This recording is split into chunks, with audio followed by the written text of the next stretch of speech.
The court said, the prosecution may call its next witness. Ms. Murray said, Your Honor, the government's next witness is Haitham Khaled.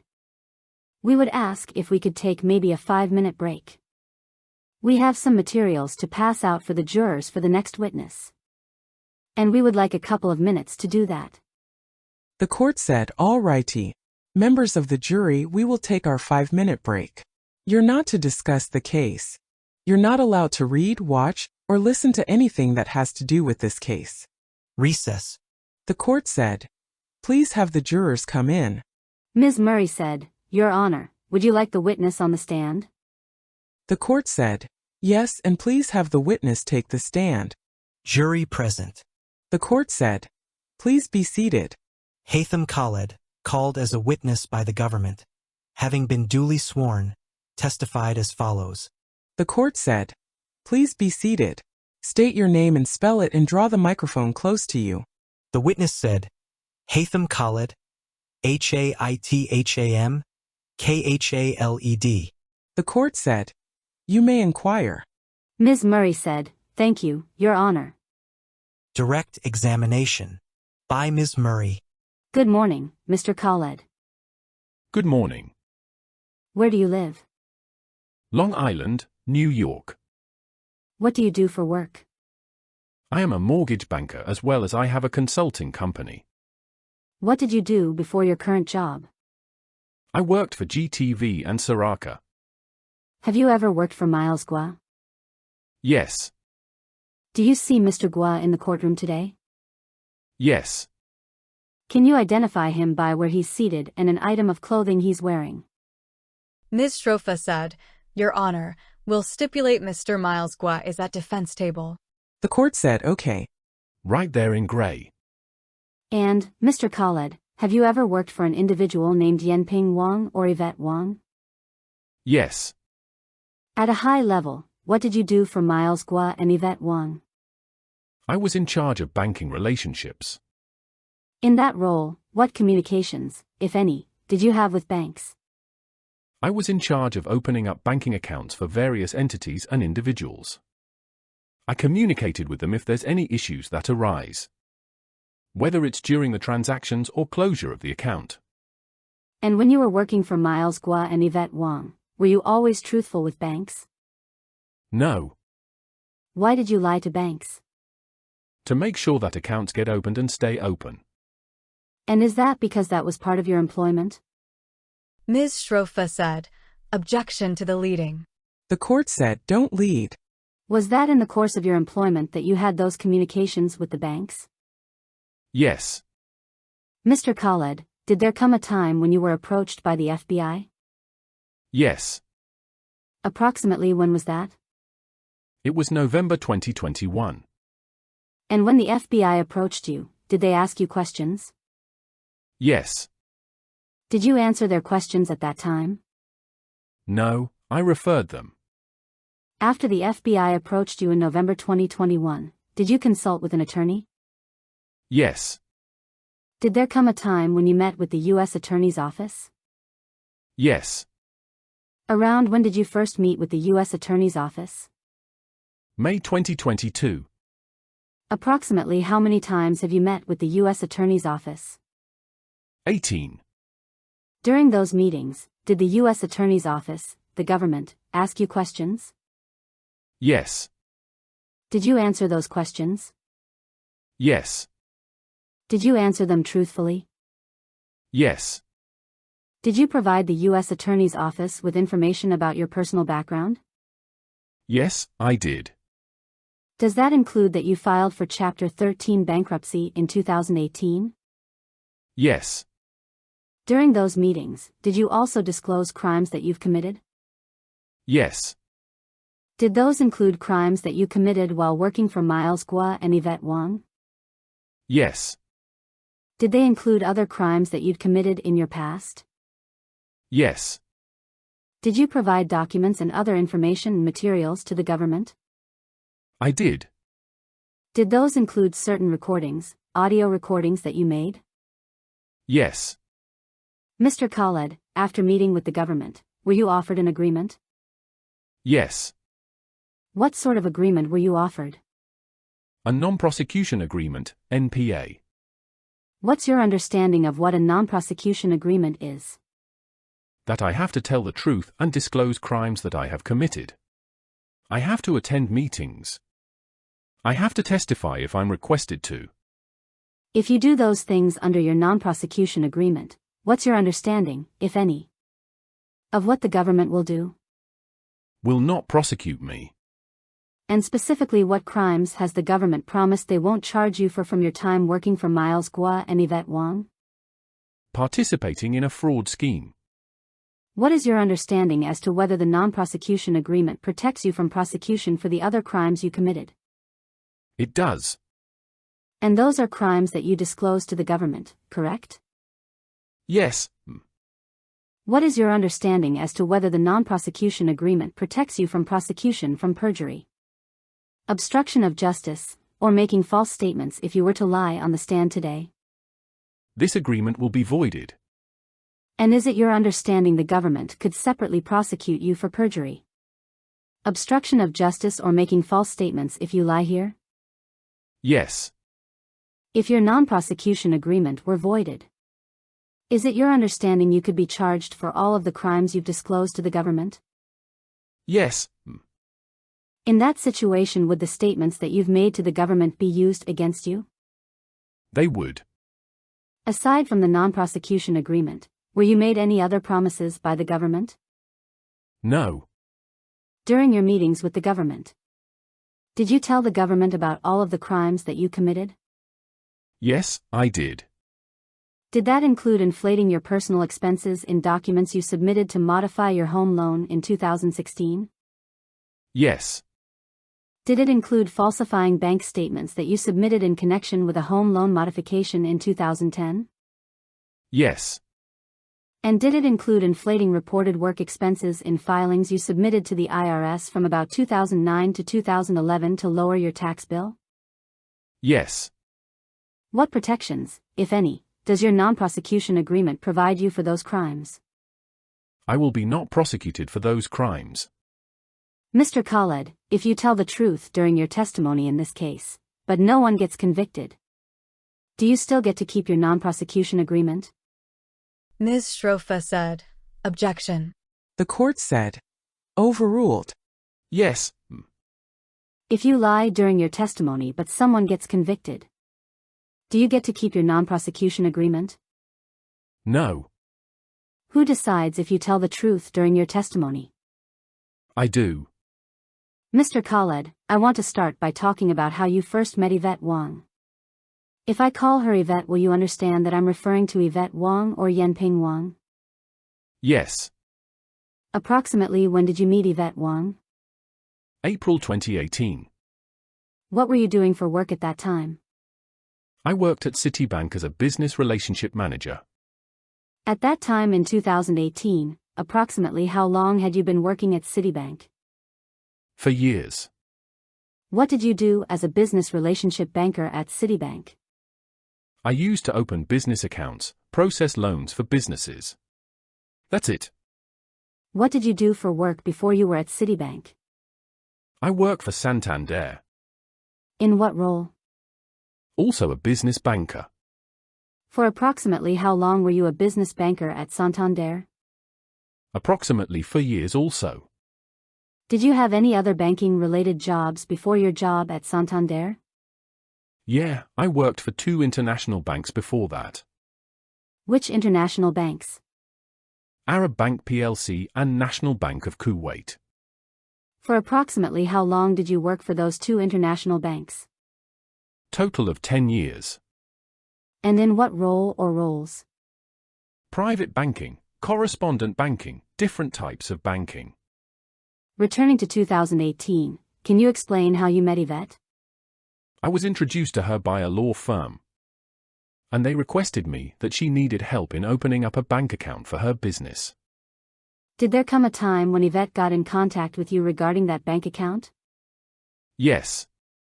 For what entity or company was Yvette looking to open a bank account at Citibank? Golden Spring, LLC. What, if anything, did Yvette say to you about what type of business Golden Spring conducted? She said that they help worthy individuals that are in the US with security logistics and other factors that they need. What, if anything? Did Yvette tell you about the type of bank account that she wanted you to open for Golden Spring? Just an operating account. Did she tell you anything about the source of funds that would be going into that account? She said it will be for those clients funding that account. At that time during your first meeting with Yvette, did she identify any of Golden Spring's clients by name? No. What happened after that meeting with Yvette that was relevant to your work with Golden Spring? We continued to open the account, collected documents, collected signer information. And the account was open at that time. Mr. Khaled, are you familiar with the term KYC? Yes. What does it stand for? Know your customer. Can you describe what KYC entails? It's knowing who is the ultimate beneficiary of, if you're opening up a business account. Who they are, what type of activities are going to be going through the account, source of funds, a volume. Information about the signers, date of birth, residency, etc. And at what stage in the account opening process does a bank conduct KYC? It's done in the initial stage. But it's also done throughout the process or the life of a bank account. Were you involved with the KYC for the Golden Spring bank account for Citi? For collecting the information, yes. And with whom did you communicate at Golden Spring regarding the KYC documentation that you collected? It was Yvette, and she had another employee at that time. I can't recall her name. Did there come a time when Citibank opened bank accounts for Golden Springs? Yes. How many accounts? I believe 1 or 2 current accounts, checking accounts. And then a few money market accounts to earn interest. After the bank account for Golden Spring were open at Citibank, what was your involvement or role for those accounts, if any? Just point of contact. If there's any issues, Yvette would give me a call or send me an email. Or whoever is the signer if they needed an additional debit card or needed any large wires coming in. Or if they needed checkbooks, a point of contact. That's it. And for approximately how long were you the point of contact at Citibank for the Golden Spring accounts? It was until 2019, early 2019. What, if anything, happened in early 2019 that changed your involvement with the Golden Spring account? I changed position. I became a healthcare banker. Just in charge of the healthcare client of the bank, and therefore, Golden Spring was not part of my clients anymore. After you transitioned to that new role, how often, if at all, were you in contact with Yvette? Not much. I don't recall being in any contact with her.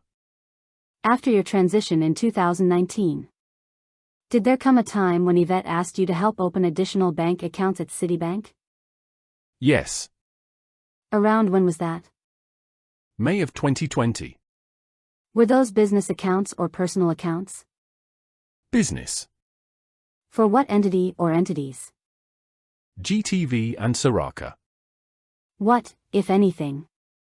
Did Yvette tell you about GTV at the time that she asked for your assistance in opening a bank account?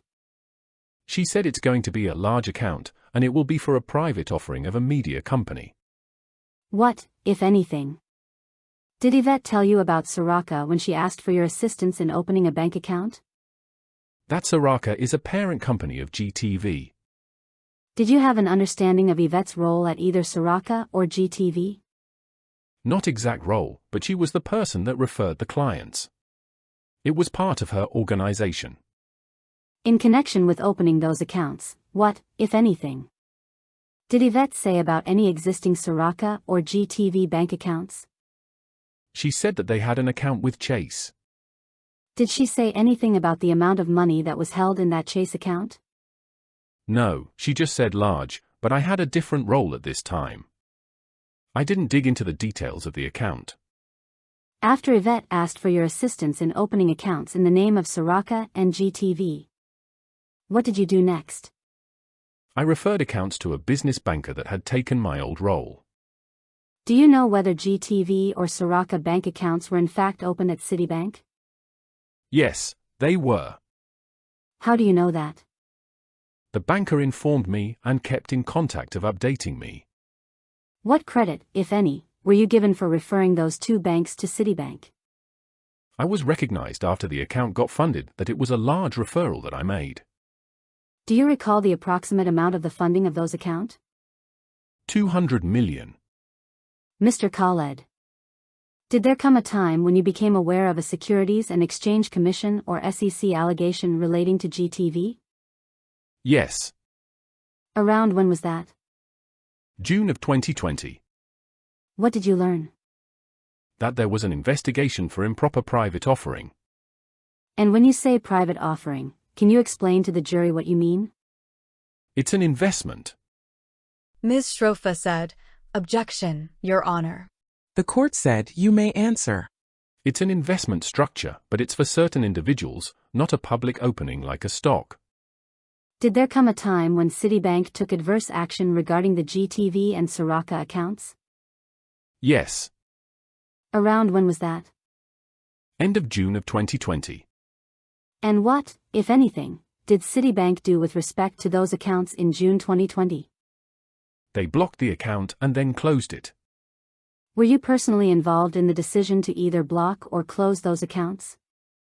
No. Do you know why Citi decided to close those accounts?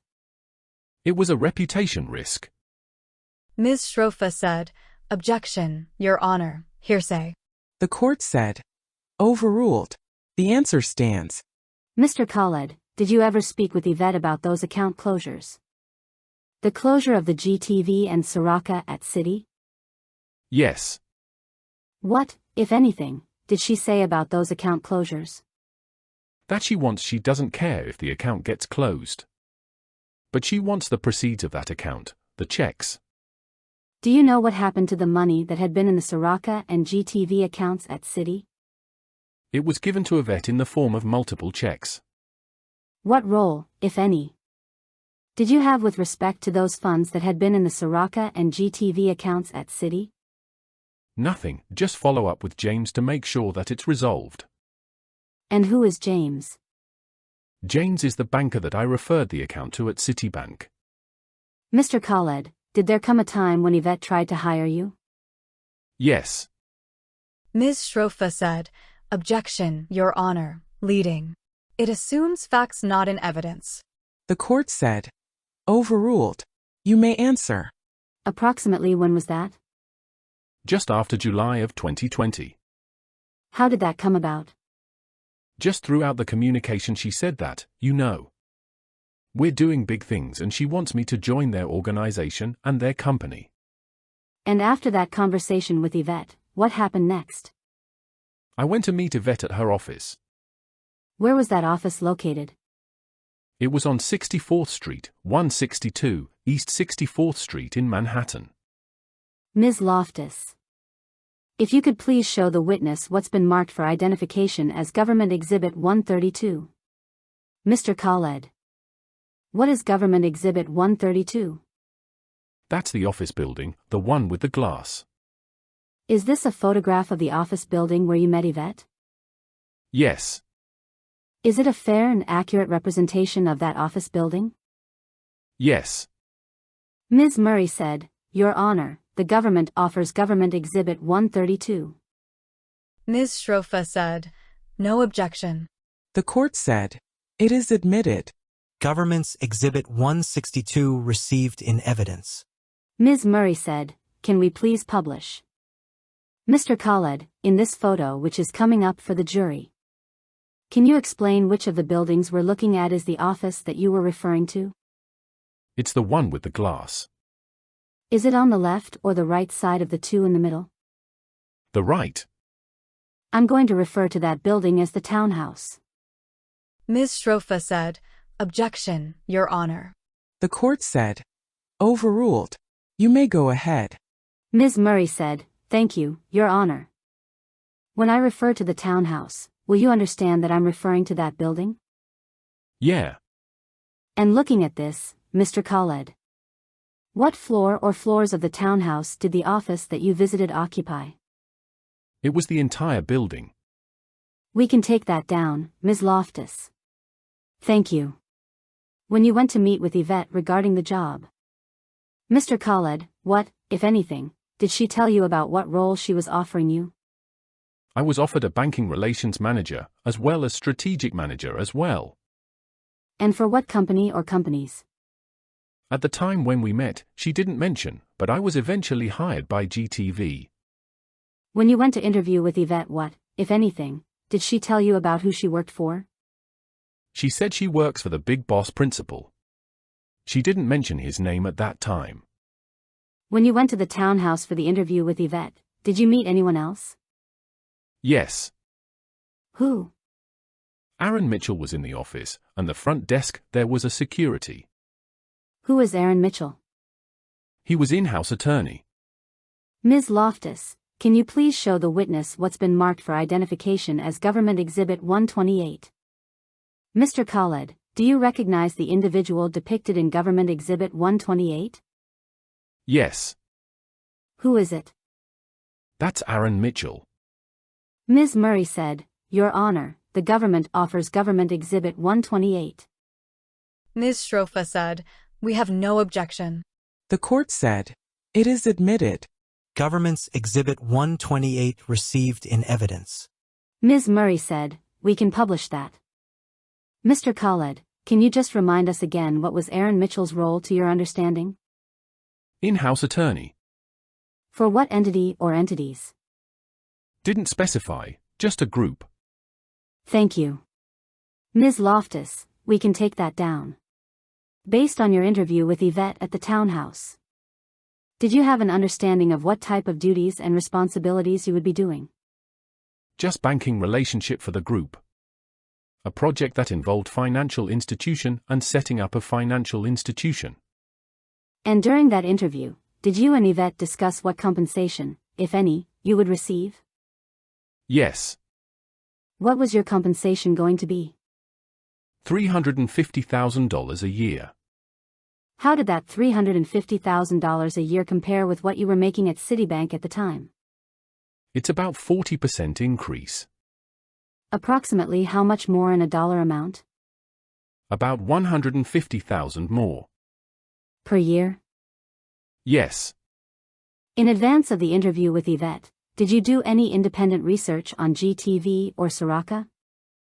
Just YouTube, Google, that kind of stuff. What, if anything, did you find? I found some videos on YouTube about GTV, Saraca, and Miles Gway. What, if anything, did you learn about Miles Gway from your research that you did? Someone from China seeking asylum in the US against the CCP. Mr. Khaled, after the interview with Yvette at the townhouse, did there come a time when you met with or interviewed with someone else in connection with the potential job? Yes, I did a video call. A video call with whom? Miles Gway. Prior to the video call with Miles Gway, what, if anything, had Yvette told you about Miles Gway? That is the boss. Aside from the boss, did Yvette refer to Gway by any other name? Yes. Ms. Shrofa said, Asked and answered. The court said, overruled. You may answer. Principal. In advance of your video call with Miles Gway, what, if anything, did Yvette say about whether you would be working for Miles Gway? Yeah, it depend on him liking me and approving that I would work. Who participated in your video meeting with Miles Gway? Just me and Yvette and Miles Gway. During that meeting, what language was Gway speaking? Spoke a little bit of English and then that's it, wasn't very clear back and forth. What other languages does Miles Gway speak to your understanding? Chinese, Mandarin. Do you speak Mandarin? No. Do you understand Mandarin? No. During the video meeting, what, if anything, did Gway ask you? It's more of welcoming me to the family in terms of we're going to do big things, excited. What, if anything, did Gway say about the potential job offer with respect to what your duties would be? The main project was opening up a bank. We're going to open up a bank. Did there come a time after that video meeting with Miles Gway and Yvette Wong when you were offered a formal position? Yes. And what company offered you the position? I believe the contract was either Saraca or GTV. I'm not sure. Ms. Loftus. If we could please show the witness what's been marked for identification as Government Exhibit BR 399. Mr. Khaled. Do you recognize this? Yes. At a high level, what is it? That's my offer letter from Saraca Media. Ms. Loftus, could we go to the next page, please? Did you sign this letter? Yes. Ms. Murray said, Your Honor, the government offers Government Exhibit BR 399. Ms. Shrofa said, No objection. The court said, it is admitted. Government's Exhibit BR 399 received in evidence. By Ms. Murray. Can we please go to the first page and publish that? If we could zoom in on the top portion, please. Through item number 5. Mr. Khaled, what is the date of this offer letter? July 6, 2020. And if you could read the full name of the company that sent this offer letter? Saraca Media Group Incorporated. In the first sentence starting with, it is, can you please first read that sentence? It is my pleasure to formally extend our offer of employment to you as VP of Banking Relations and Strategy at Saraca Media Group, Inc., and its subsidiary entities. Thank you. And looking at item number 3, what was the salary for this job? $350,000. And looking at item number 5, what is the bolded title of that paragraph? Equity. Was it your understanding from this offer letter that there would be an equity component to your compensation for your work at Saraca? Yes. During your time working for Saraca, did you ever receive any equity in Saraca? No. Did you ever receive any shares or stock equity in any of Saraca's subsidiary entities? No. If we could zoom out, Ms. Loftus, and go to the last page, please. And, Mr. Khaled. Is it correct that that's your signature? Yes. What date did you sign this offer of employment? July 10, 2020. We can zoom out and take that down. And when did you start working for Saraca? August 1, 2020. When you accepted the employment with Saraca and started working for Saraca in August of 2020. Did you quit your job at Citibank? No, I did not. Why not? I wanted to make sure that this job is real. What do you mean by that? It was a pandemic. I wasn't sure if it's going to be something real or not. That's it. How long did you work for both companies Saraca and Citibank? Approximately 2 months. Did the terms of your employment contract with Citibank permit you to take outside jobs? No. Did you disclose your employment at Saraca to Citibank at the time in July, August of 2020? No, I did not. Did you disclose to Yvette or anyone at Saraca that you were still employed by Citibank when you started working for Saraca? No. Why not? Again, I wanted to make sure that the job is real. I was worried that it's not, and it's just something that I would not like. I wanted to keep my Citibank job if I could if something happened. Ms. Shrofa said, I'm sorry, Your Honor, I did not hear the last part his response. The court said, if you'll read back the answer, please. Record was read. Mr. Khaled, when did you stop working at Citibank? October 1, 2020. During August and September of 2020, were you formally employed by both entities? Yes. Did you have an understanding of whether that employment by both entities was in violation of the terms of your employment agreement? Yeah, for Citibank, yeah. Turning now to August of 2020, what was your understanding of who you worked for when you started at Saraca? My direct manager was Yvette. What was the location of the office where you worked? 162 64th Street. Was it the townhouse? The townhouse, yeah. How many floors were in the townhouse? 5. Was Saraca or its subsidiary GTV, were those the only companies that operated out of the townhouse? No. When you started working there in August of 2020, what other companies operated out of the townhouse? Ms. Shrofa said, "Objection, Your Honor. It assumes facts not in evidence. May we have a sidebar, please?" The court said, "All right." Continued on next page. At the sidebar, Ms. Shrofa said, "Your Honor, I have two objections. I know the court overruled my objection about referring to the building as the townhouse. There is no witness who has ever referred to it as the townhouse. So the word comes from either the government or the government's prosecution team. But there is number 3500 that refers to this building as the townhouse. It is noted as an office building. And I have a continuing objection. And I ask the court most respectfully to reconsider because it's not even this witness's testimony that he referred to it as the townhouse." The court said, "Are you saying it doesn't fit the description of a townhouse?" Ms. Shrofa said, "It does not. It's an office building. Whether it's a short office building or not, it's an office building. 52 Duane, for example, is a short office building. It's an office building. It's not a townhouse." The court said, "Even if it was built originally as a townhouse?" Ms. Shrofa said, "We don't have any evidence that it was built as a townhouse. If they want to show evidence that it was built as a townhouse, leased as a townhouse, then yeah. But this is a word they made, townhouse.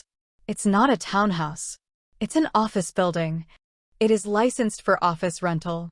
It is not a home. So, for example, the building where I live, which is similar in look maybe, I couldn't open an office there because it's not. What is the word?" Mr. Kamraju said, "Zoned." Ms. Shrofa said, "It's not zoned for an office building. More importantly, Your Honor, whether it is or is not a townhouse, it's not proper to refer to it just because the government made up the word the townhouse. They can call it the office building. 64th Street, whatever. So could I start referring to it as the Buddhist temple on East 64th Street because they worship in that building? It's not a fair description of the building, but that is my objection. My main objection is, there is no witness who has ever testified that it is a townhouse. The second objection I have, Your Honor, is the questioning is now about the work being done at the building. I'm pretty certain that the 3500 makes clear. This gentleman never went to the building during the pandemic, and especially during the time where he was double dipping. And that's the way he got away with it, right? The way he got away with it is to pick a job without either side finding out is because everybody was working remotely during that time. And he didn't go there or do any work in that building. So those were the reasons for my objection. Finally, I do have a continuing objection to the leading by the government. I didn't interrupt again. But it's looping and leading, so I have a continuing objection." Ms. Murray said, happy to turn those in turn.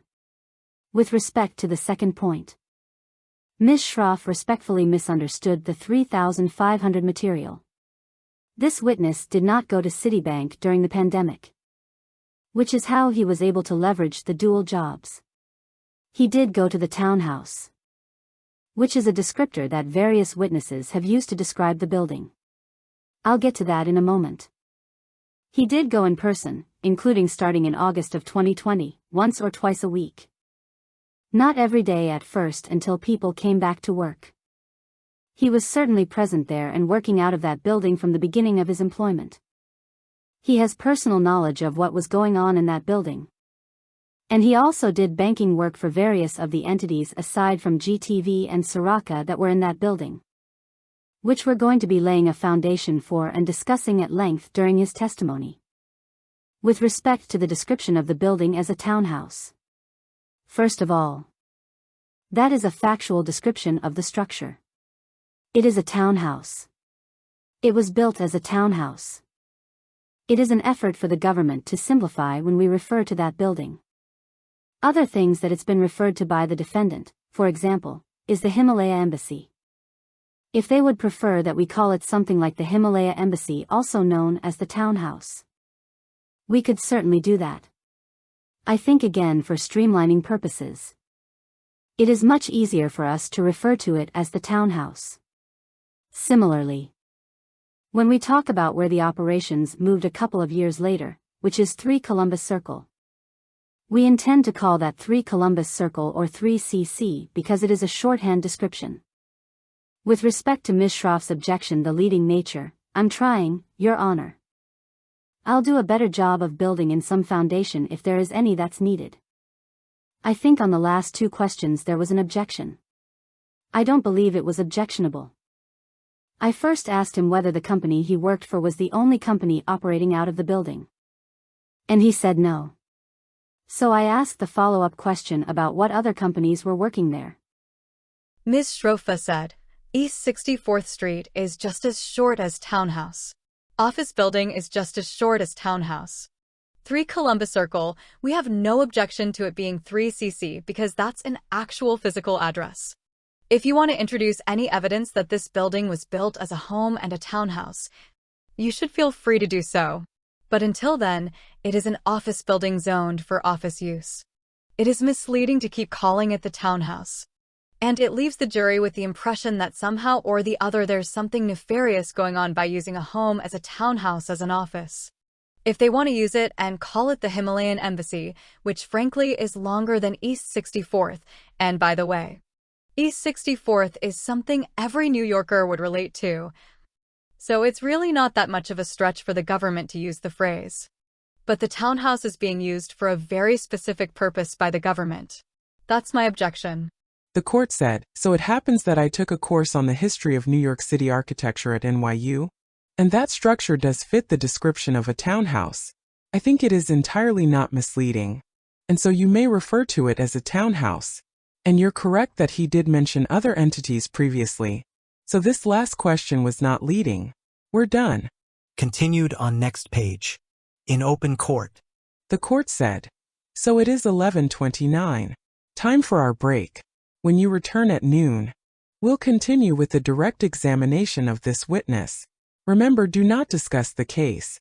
Don't read, listen, or watch anything about anything having to do with the subject matter of this case. Continued on next page. Jury not present. The court said, Mr. Khaled, you may step out. Do not discuss your testimony. We'll resume at noon. And if you'll have the witness on the stand at 11:59. Ms. Murray said, just a matter or two before we break once the witness has left. Witness temporarily excused. The court said, okay. Ms. Murray said, just 2 housekeeping matters, Your Honor. First, we place binders under the jury's chairs. Those contain certain transcripts that we will be introducing pursuant to a stipulation. Second, this witness had recordings that he will be authenticating. For the sake of efficiency, we have put them on a hard drive that he has reviewed in its entirety, and signed and dated and can identify.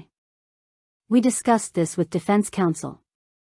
So at the time when we ask him to authenticate those, I will ask to approach. He will confirm that he recognizes the hard drive and the exhibits contained therein. And then we will introduce and seek to admit into evidence certain of those recordings. But I just wanted to flag that the parties have discussed this in advance. The court said, and you'll say that he had listened to it at a certain time? Ms. Murray said, yes, Your Honor. That's correct. The court said, all righty. Ms. Murray said, thank you. Recess.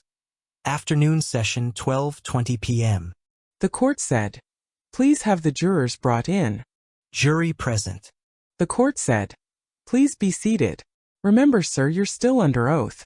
You may continue. By Ms. Murray. Mr. Khaled, when we left off, we were talking about the other companies that operated out of the townhouse when you started at Saraca in August 2020. Can you describe what some of those companies were?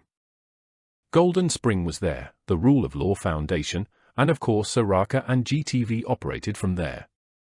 And what type of company was Golden Spring? Golden Spring was really the family office that made payments. And just to remind you, if you could just keep the microphone pointed at your mouth, it will help us all out.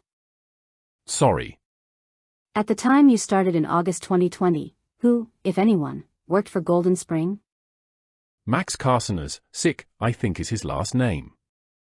He had a couple of other junior accountants as well that worked under him. And you mentioned Rule of Law Foundation. Can you describe your understanding of what Rule of Law Foundation was? Rule of Law was a not-for-profit organization helping the whistleblower movement.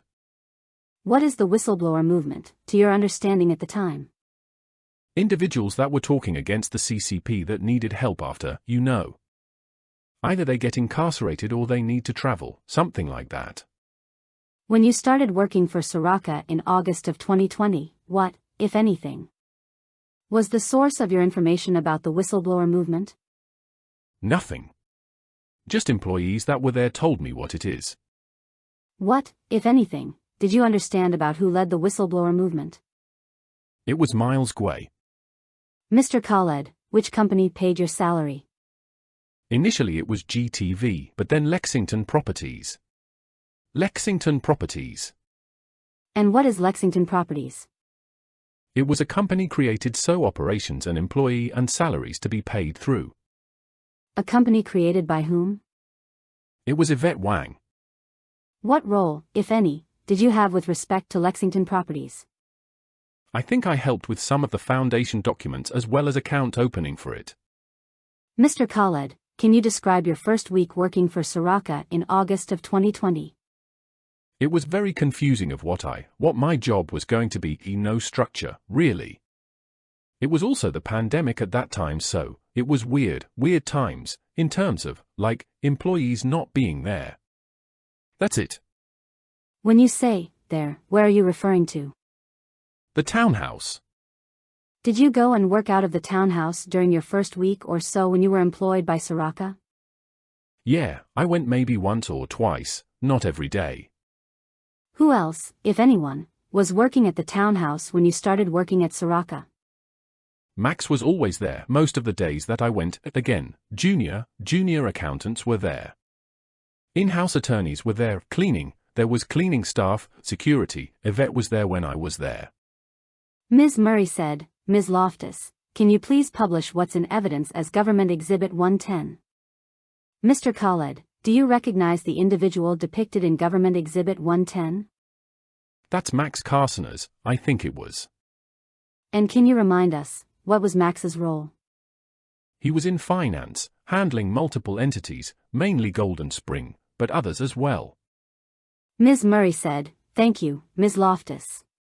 We can take that down. At a high level, during your first few weeks working for Saraca, what did you spend your time doing?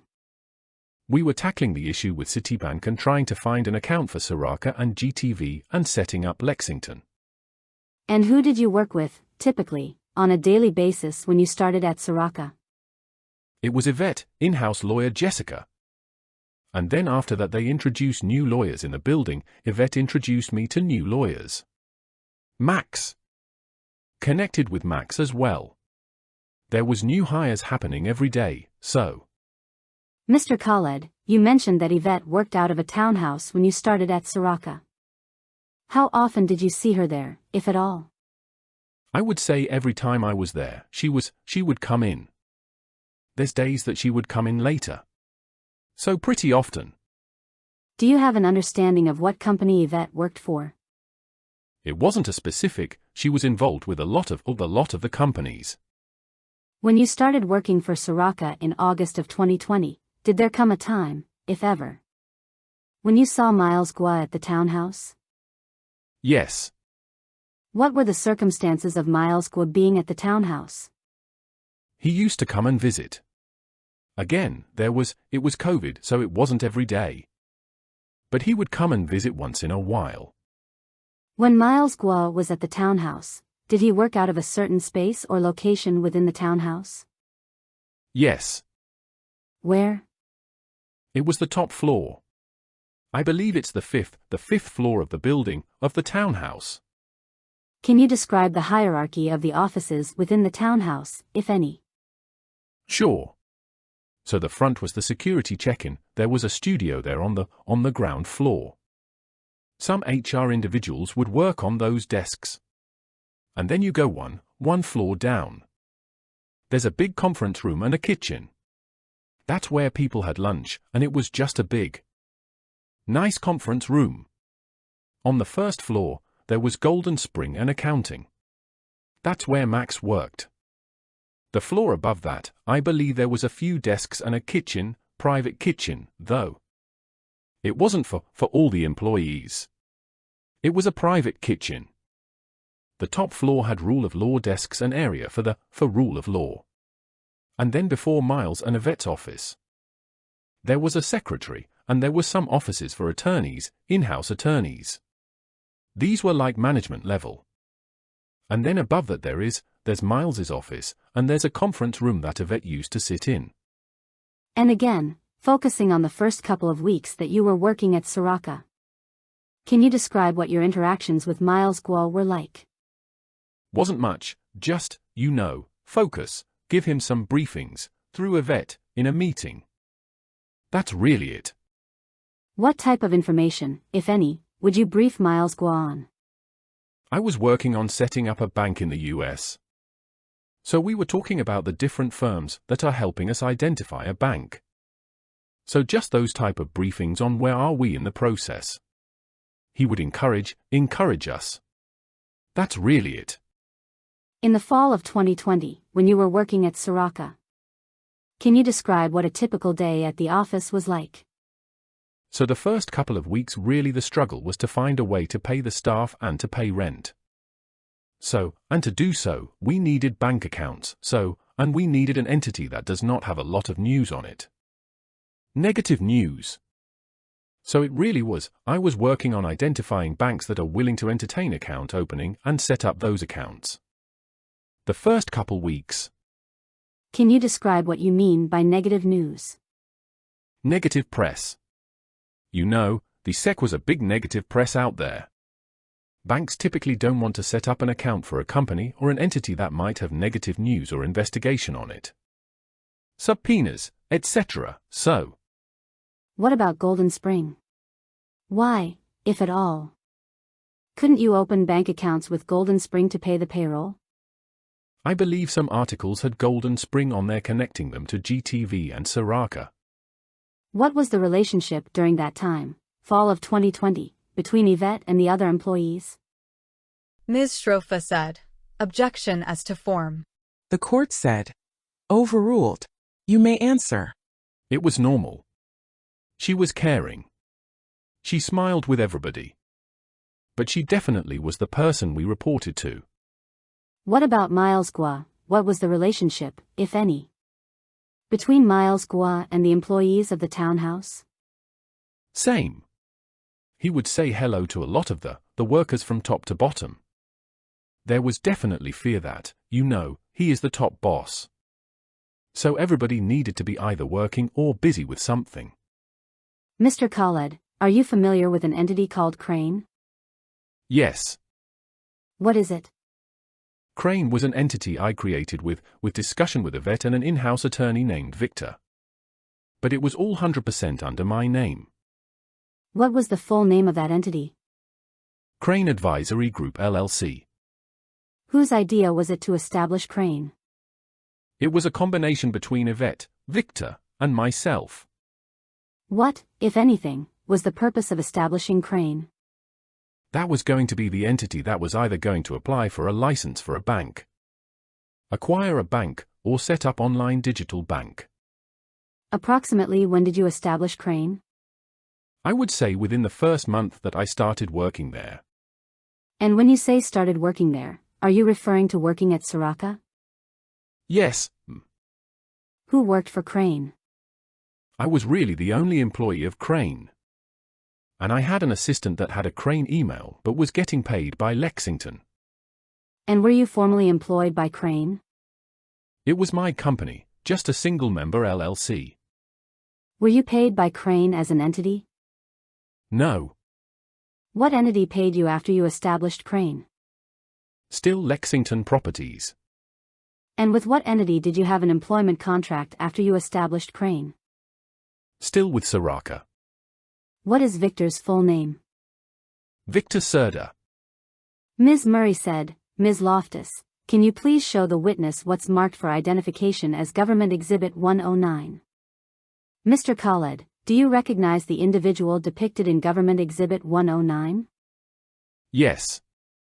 Who is it? That's Victor Serda.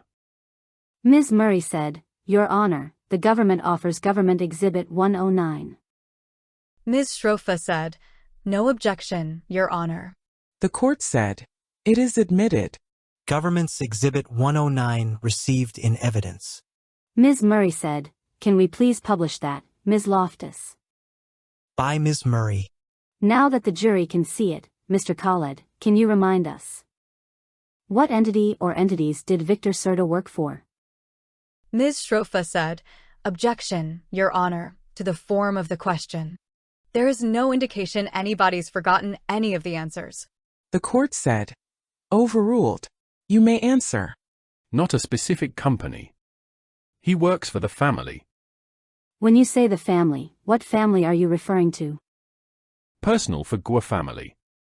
Ms. Murray said, "Thank you, Ms. Loftus. We can take that down."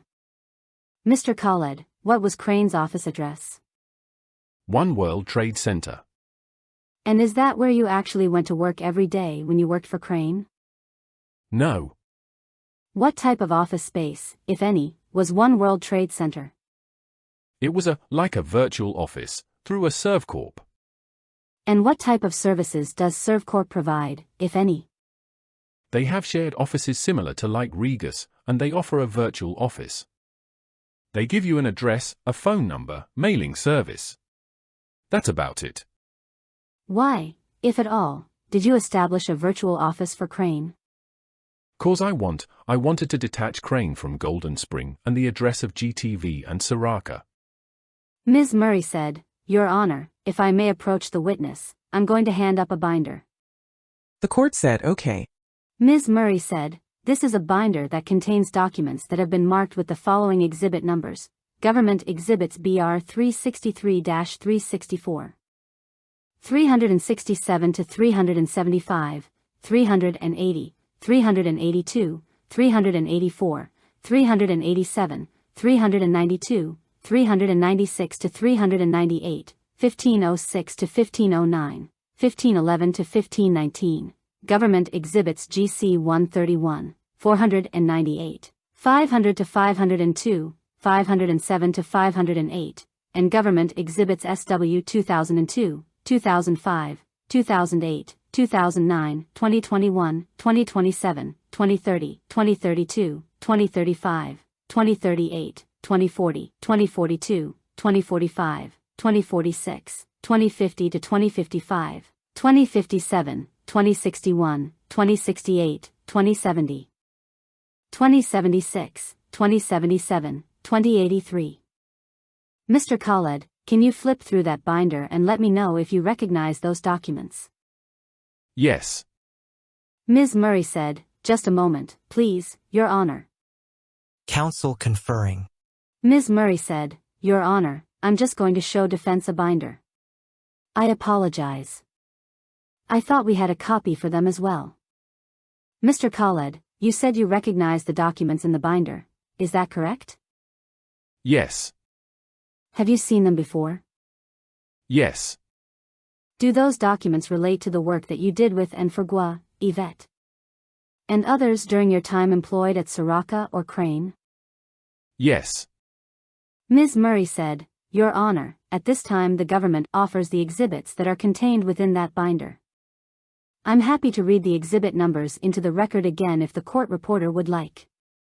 The court said, "It's not necessary for me that you read them in. Is there any objection?" Ms. Shrofa said, "No, Your Honor. And all things being equal, I don't think we need to tax the court reporter." The court said, "So they are admitted."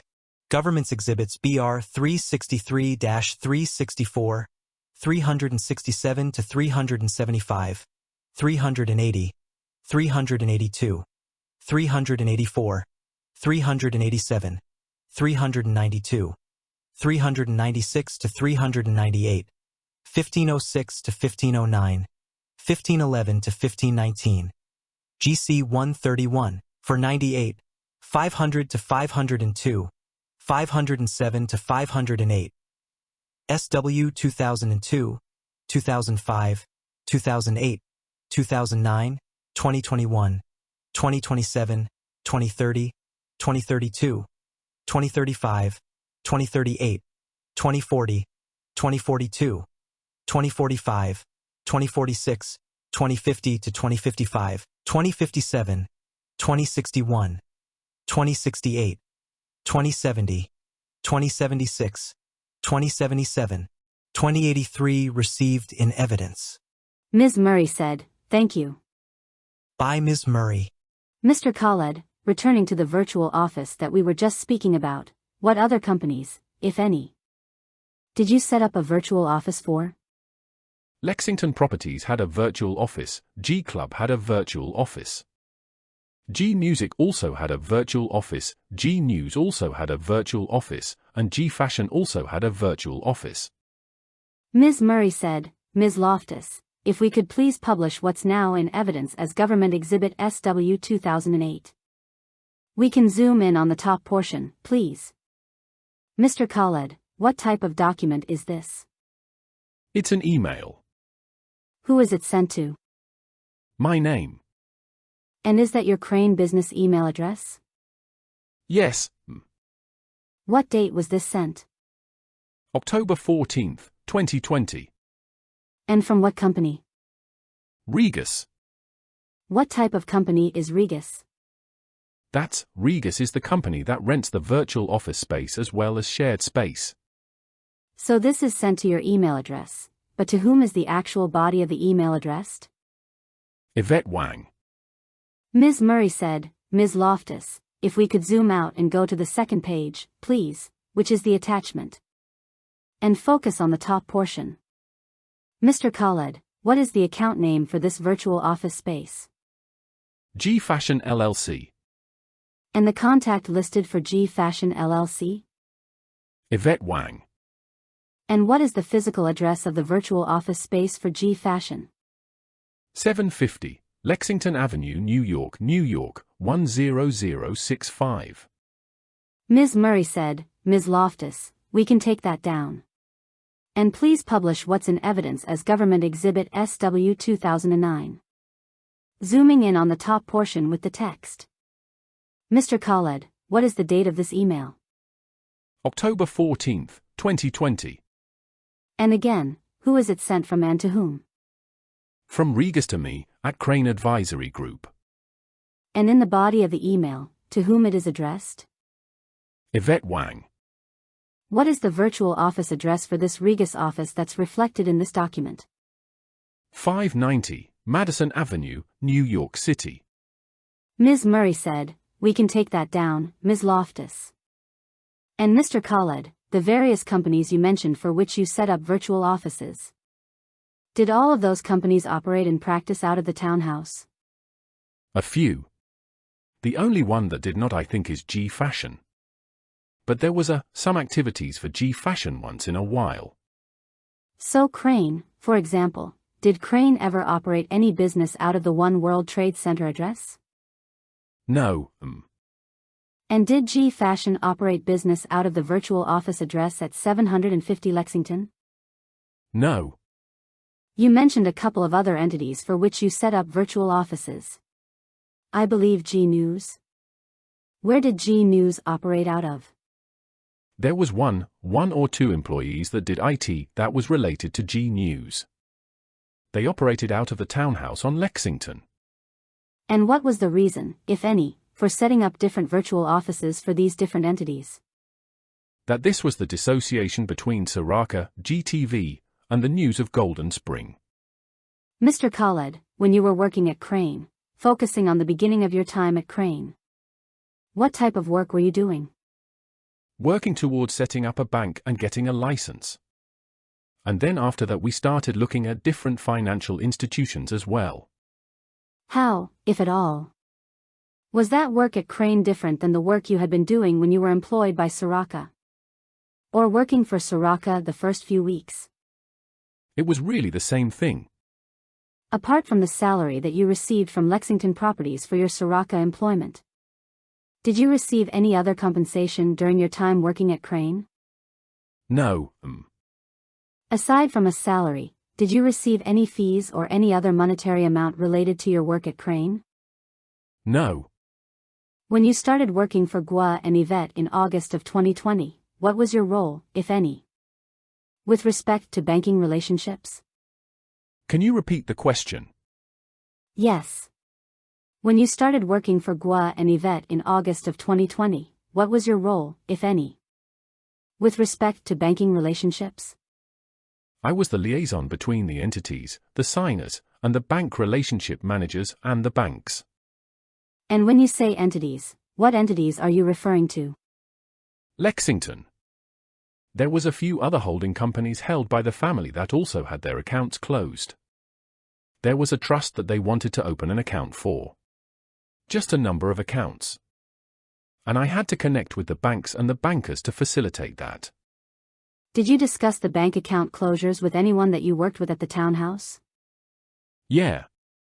Usually the signers know and Yvette knows. What, if anything, did you and Yvette discuss about the bank account closures? Usually they'll send us an email or they have a conversation with me that they have decided to close the account. I would have to let Yvette know, the attorneys, the in-house attorneys that are familiar with those entities know. And that's it. What, if anything, were you directed to do to address the banking issues that the entities were having? Ms. Shrofa said. Directed by whom? The court said, you may answer both questions. Go ahead.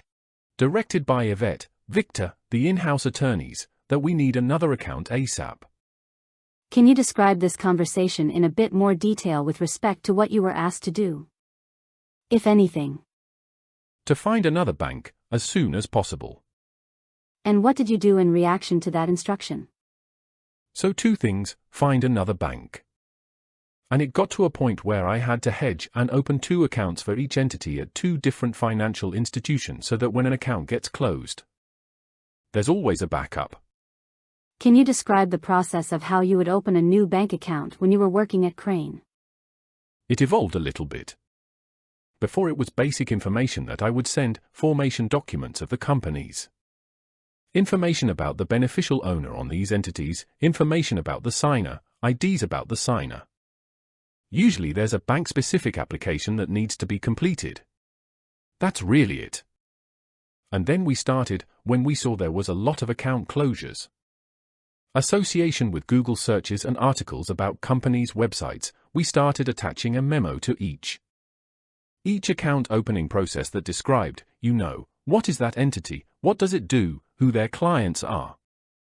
Their relationship, if any, with Gw't, Miles Gw't. And some of the missions or services these companies offer. You mentioned that you needed to collect documents and information to submit with account openings. From whom, if anyone, did you gather that information and those documents? Usually the in-house attorneys, Yvette would direct them to give me information about the entity. Max had some formation documents for companies that were established before, and that's it. What are some of the banks at which you opened accounts when you were working for Crane? Signature Bank, the Bank of Princeton, First Bank in Puerto Rico, First Republic Bank. Israel Discount Bank, I think City National, and Medici in Puerto Rico. How, if at all, did you choose which bank to contact to open accounts?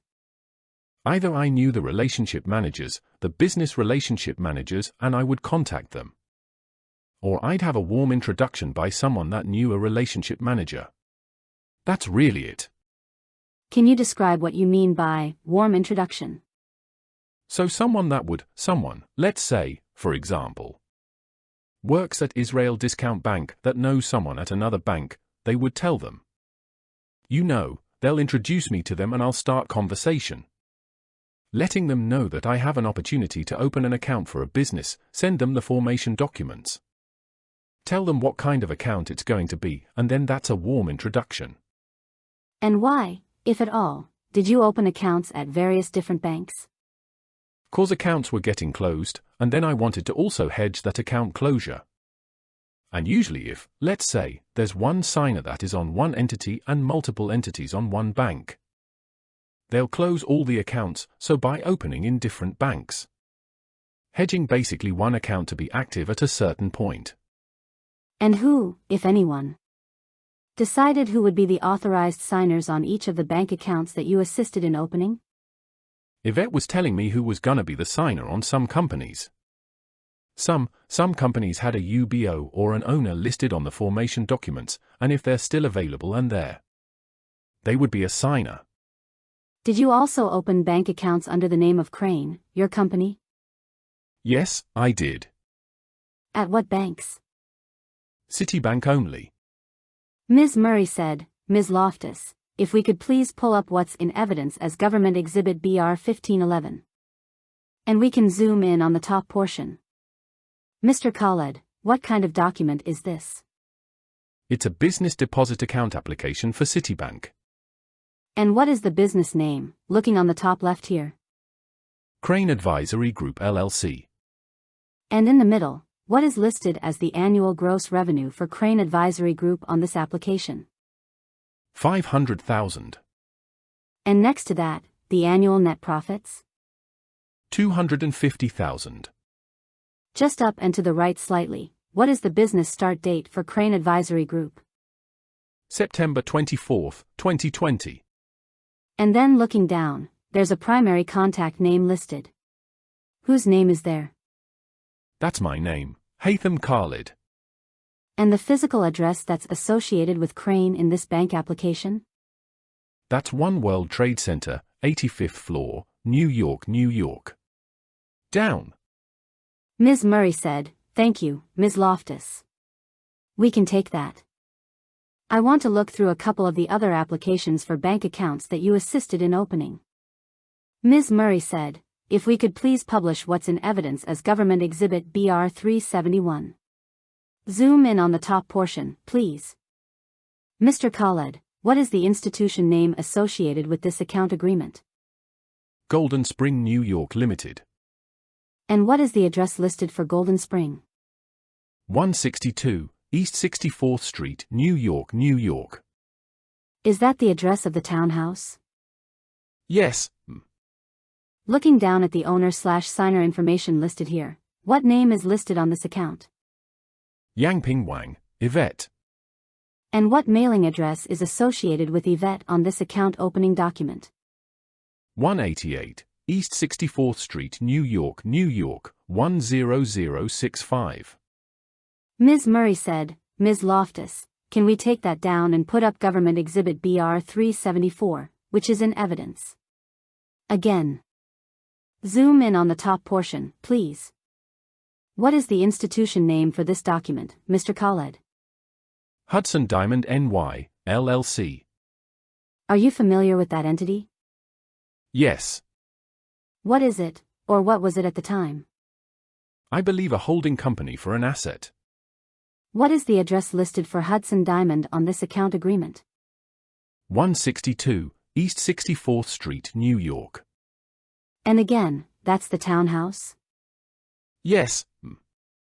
The owner/signer name here? Yangping, Yvette, Wang.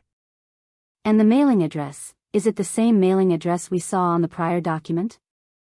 Yes. Who was listed as Yvette's employer? Golden Spring, New York LLT, Limited. Ms. Murray said, and Ms. Loftus, can we please pull up BR 375? Zoom in on the top, including the date on the right, if we could. Please. Thank you. Same questions, Mr. Khaled. What is the institution name listed here? Lamp Capital LLC. What is the address listed for Lamp Capital? 667, Madison Avenue, 4th floor, New York, New York. From your time working at Crane, are you familiar with that address? No. This address is a virtual address. And who is listed as the owner/signer for Lamp Capital on this account agreement? Daniel Podhasky. What is the description of Lamp Capital a couple of lines down in the owner/signer information? Ms. Murray said, Ms. Loftus, if we could highlight that, please. No, that's... Do you see the highlighted portion, Mr. Khaled? Yeah. That's previous financial institution. And then what is the description that is included in the account agreement? Newly established company. And what's the date of this account agreement? September 10th, 2020. Ms. Murray said, Ms. Loftus, can we please pull up BR 372, which is in evidence? Focusing on the top half again, please. Let's start with the date this time. What's the date of this account agreement? September 22nd, 2020. What is the institution listed here? Greenwich Land LLC. And the address listed for Greenwich Land? 6067 Madison Avenue, 4th floor, New York, New York. Is that the same virtual office address that we saw associated with Lamp Capital? Yes. And the owner/signer here, same individual who was on the Lamp Capital account agreement? Yes, Daniel Podhasky. Looking down at the employer listed for Daniel Podhasky, what employer is listed here? Lamp Capital LLC. Ms. Murray said, "You can take that down, Ms. Loftus." Thank you. What type of company was Lamp Capital? It was a company that pays payments on behalf of all other holding companies. And when you say all the other holding companies, what are you referring to? Greenwich also paid expenses for real estate properties, also paid expenses for a yacht, I believe. I don't know if there was a plane or something. I'm sorry. I didn't hear you. I don't know if there was a plane, like a private plane, or it was just paying expenses. And whose expenses, if any, were paid for by these holding companies you're discussing? Gov't family. What type of company was Greenwich Land? A holding company. What assets, if any, did Greenwich Land hold? I think it was a home in Greenwich, Connecticut. Who, if anyone, lived at that home? Miles Gway. Mr. Khaled, you've mentioned a company called G Clubs. What is G Clubs? G Clubs was a membership company that was going to offer member benefits. When was G Clubs established? I think it was September 2020 as well. That's G Club Puerto Rico was established at that time. How did you become aware of G Club? In my trip in Puerto Rico. When did you go to Puerto Rico? September 2020. What was the purpose, if any, of that trip to Puerto Rico in September 2020? So Crane was looking at, like I said, establishing a financial institution in the US, and we realized, after talking to several law firms, consultants, that mission is going to be very lengthy and just a lengthy process to get approved in the US, on US soil. There was a concept called international financial institutions. And that is a concept of financial structure in Puerto Rico only, which is a bank license in Puerto Rico, so we went. Myself and Victor, to explore getting a license there. We were told by attorneys that it's a shorter, more lenient process. So we went to Puerto Rico to meet with the attorneys that are going to apply for that license and help us set it up. In advance of your trip to Puerto Rico with Victor, what conversations, if any, did you have? Just about attempting to buy a bank license? Ms. Shrofa said, "Objection, Your Honor. It assumes facts not in evidence or facts elicited from this witness, and it's leading." The court said, "You can ask whether he had any conversations." Yes, I did. In advance of your trip to Puerto Rico, did you have any conversations with anyone about the purpose of that trip? Yes. With whom did you speak about the purpose of that trip? Spoke to Yvette about the purpose, also spoke to Victor Serda and Miles Gw't. Can you describe what conversations you had with Yvette in advance of that trip about going down to look into a bank license? Victor suggested that, brought up that idea with me to Yvette, and she welcomed it. She was like, "You guys go and see what you can accomplish." What about Miles Gw't? What conversations, if any, did you have with Miles Gw't in advance of that trip to Puerto Rico? We're working towards a solution and we're advancing towards setting up a bank. Who is William J.E.? William J.E. was a banker that was introduced to me by Yvette. Ms. Murray said, "Ms. Loftus, can you please publish what's in evidence as Government Exhibit 103? Mr. Khaled, do you recognize this individual?" Yes. Who is it? William J.E. Ms. Murray said, "We can take that down." What, if anything, did Yvette tell you about William J.E. when she introduced you to him? That he's a banker, has an investment company in UK, has a large team, successful. And he's a close associate to the family and the mission. And when you say that William J.E. is a close associate to the family, what family referring to? The GTV family. And what mission are you referring to? The anti-CCP mission. What company or companies did William J.E. work for at that time? I believe it was Hamilton. Did there come a time when William became involved with your bank purchasing efforts? Yes. Around when was that? I think it was May of 2021. And what role, if any, did he have with respect to your efforts to purchase a bank? Here, we identified a bank and he was doing due diligence on them. We presented. Miles, William and I presented a term sheet, and we were negotiating a purchase of Medici. Mr. Khaled, during or after your trip to Puerto Rico in September 2020, did you get involved in establishing any businesses in Puerto Rico? Yes. Which businesses? G Club Operation, G Fashion, G Music, and G News. How, if at all, would you refer to that group of businesses? Refer to them as G Series. And what does the G stand for in each of the G Series entities? I believe GTV. Ms. Murray said, Ms. Loftus, can you please pull up what's in evidence as Government Exhibit SW 2032? And if we can go down and start at the beginning of this. First of all, Mr. Khaled, what type of document is this? It's an email thread. Ms. Murray said, so focusing there, Ms. Loftus, from high down to the bottom. If we could get the header information as well, though, please, from original message. Thank you. Who is this email from? Deborah von Gonten. Looking at the from line, if you could, who is it sent from? Oh, from me at Crane. And it was sent to whom? It was sent to Deborah von Gonten, Bank of Princeton. What is the subject line of this email? Crane Advisory Group, referral. Looking at the first paragraph of this email, it reads: the accounts for Lamp Capital and Greenwich should have a total of $11 million, and we should be receiving a large payment to Greenwich for purchase a portfolio of properties in the amount of $28 million.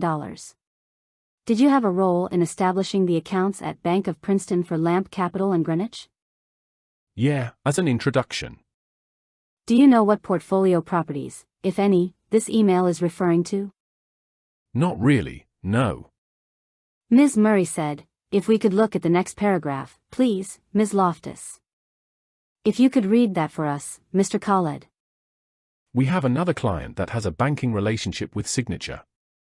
They are a startup with international membership service for luxury living with approximately 1,600 members. Current balances are $15 million, and we want to help them set up a bank account with Princeton as well. Can you please email me MMA rates available? What is the date of this email? October 21st, 2020. The paragraph that you just read referencing a startup with international membership service. What company does that refer to? G Club Operations. At this time, October 21st, 2020, who, if anyone, worked for G Clubs? I think we had either 1 or 2 employees. And at this time, October 21st, 2020, approximately how much money did G Club have in its bank account? I'm not sure exactly, but definitely over 15 million. And Mr. Khaled, who, if anyone, told you that this is a description of what G Clubs offered? International membership services for luxury living?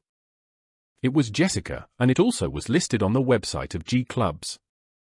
And the 1,600 members reflected here, where, if anywhere, did you get that figure? From Jessica. Did you work at G Clubs? No. Ms. Murray said, if we could go up, Ms. Loftus, to page 2, please. Further up in the chain. And if we could focus on the email that starts with original message kind of in the middle of the page. What's the date of this email, Mr. Khaled? October 30th, 2020. And who sent it? It's from me. And is this to 2 individuals at Bank of Princeton? Yes. Looking at the body of the email here, it says, kindly see attached the completed application for a new account for G Club Operation LLC.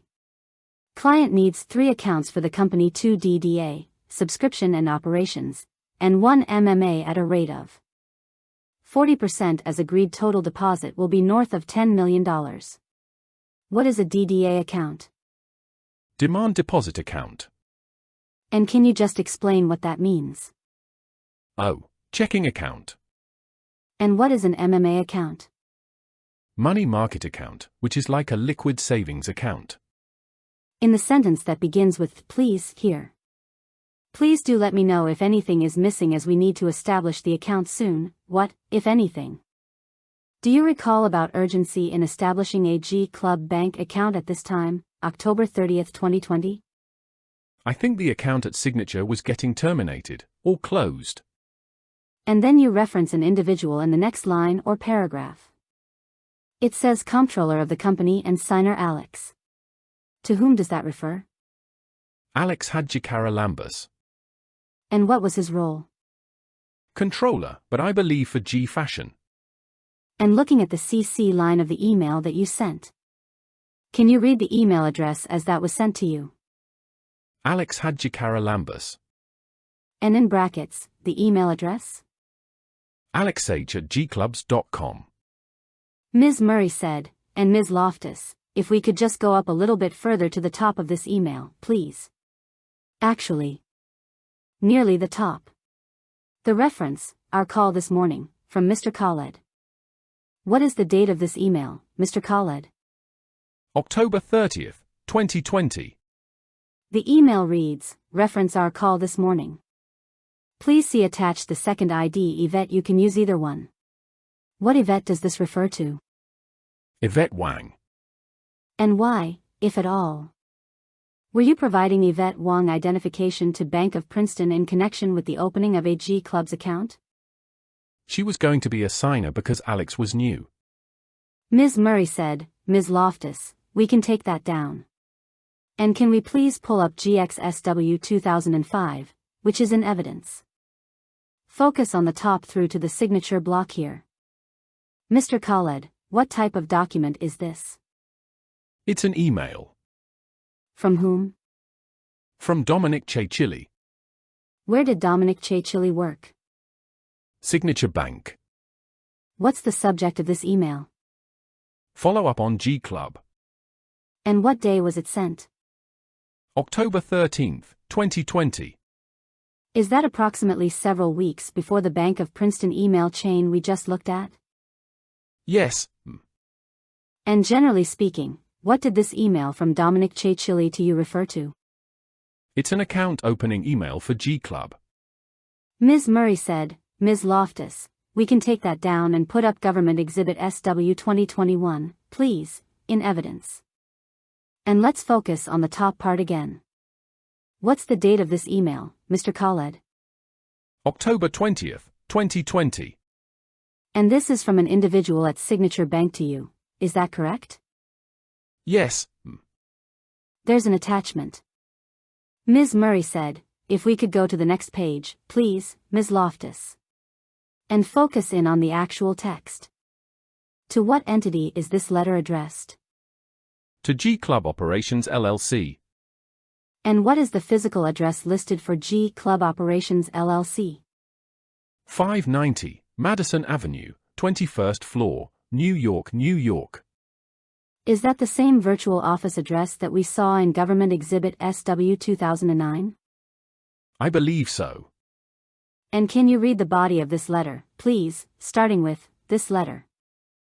This letter is to confirm that an account has been opened for G Club Operations LLC.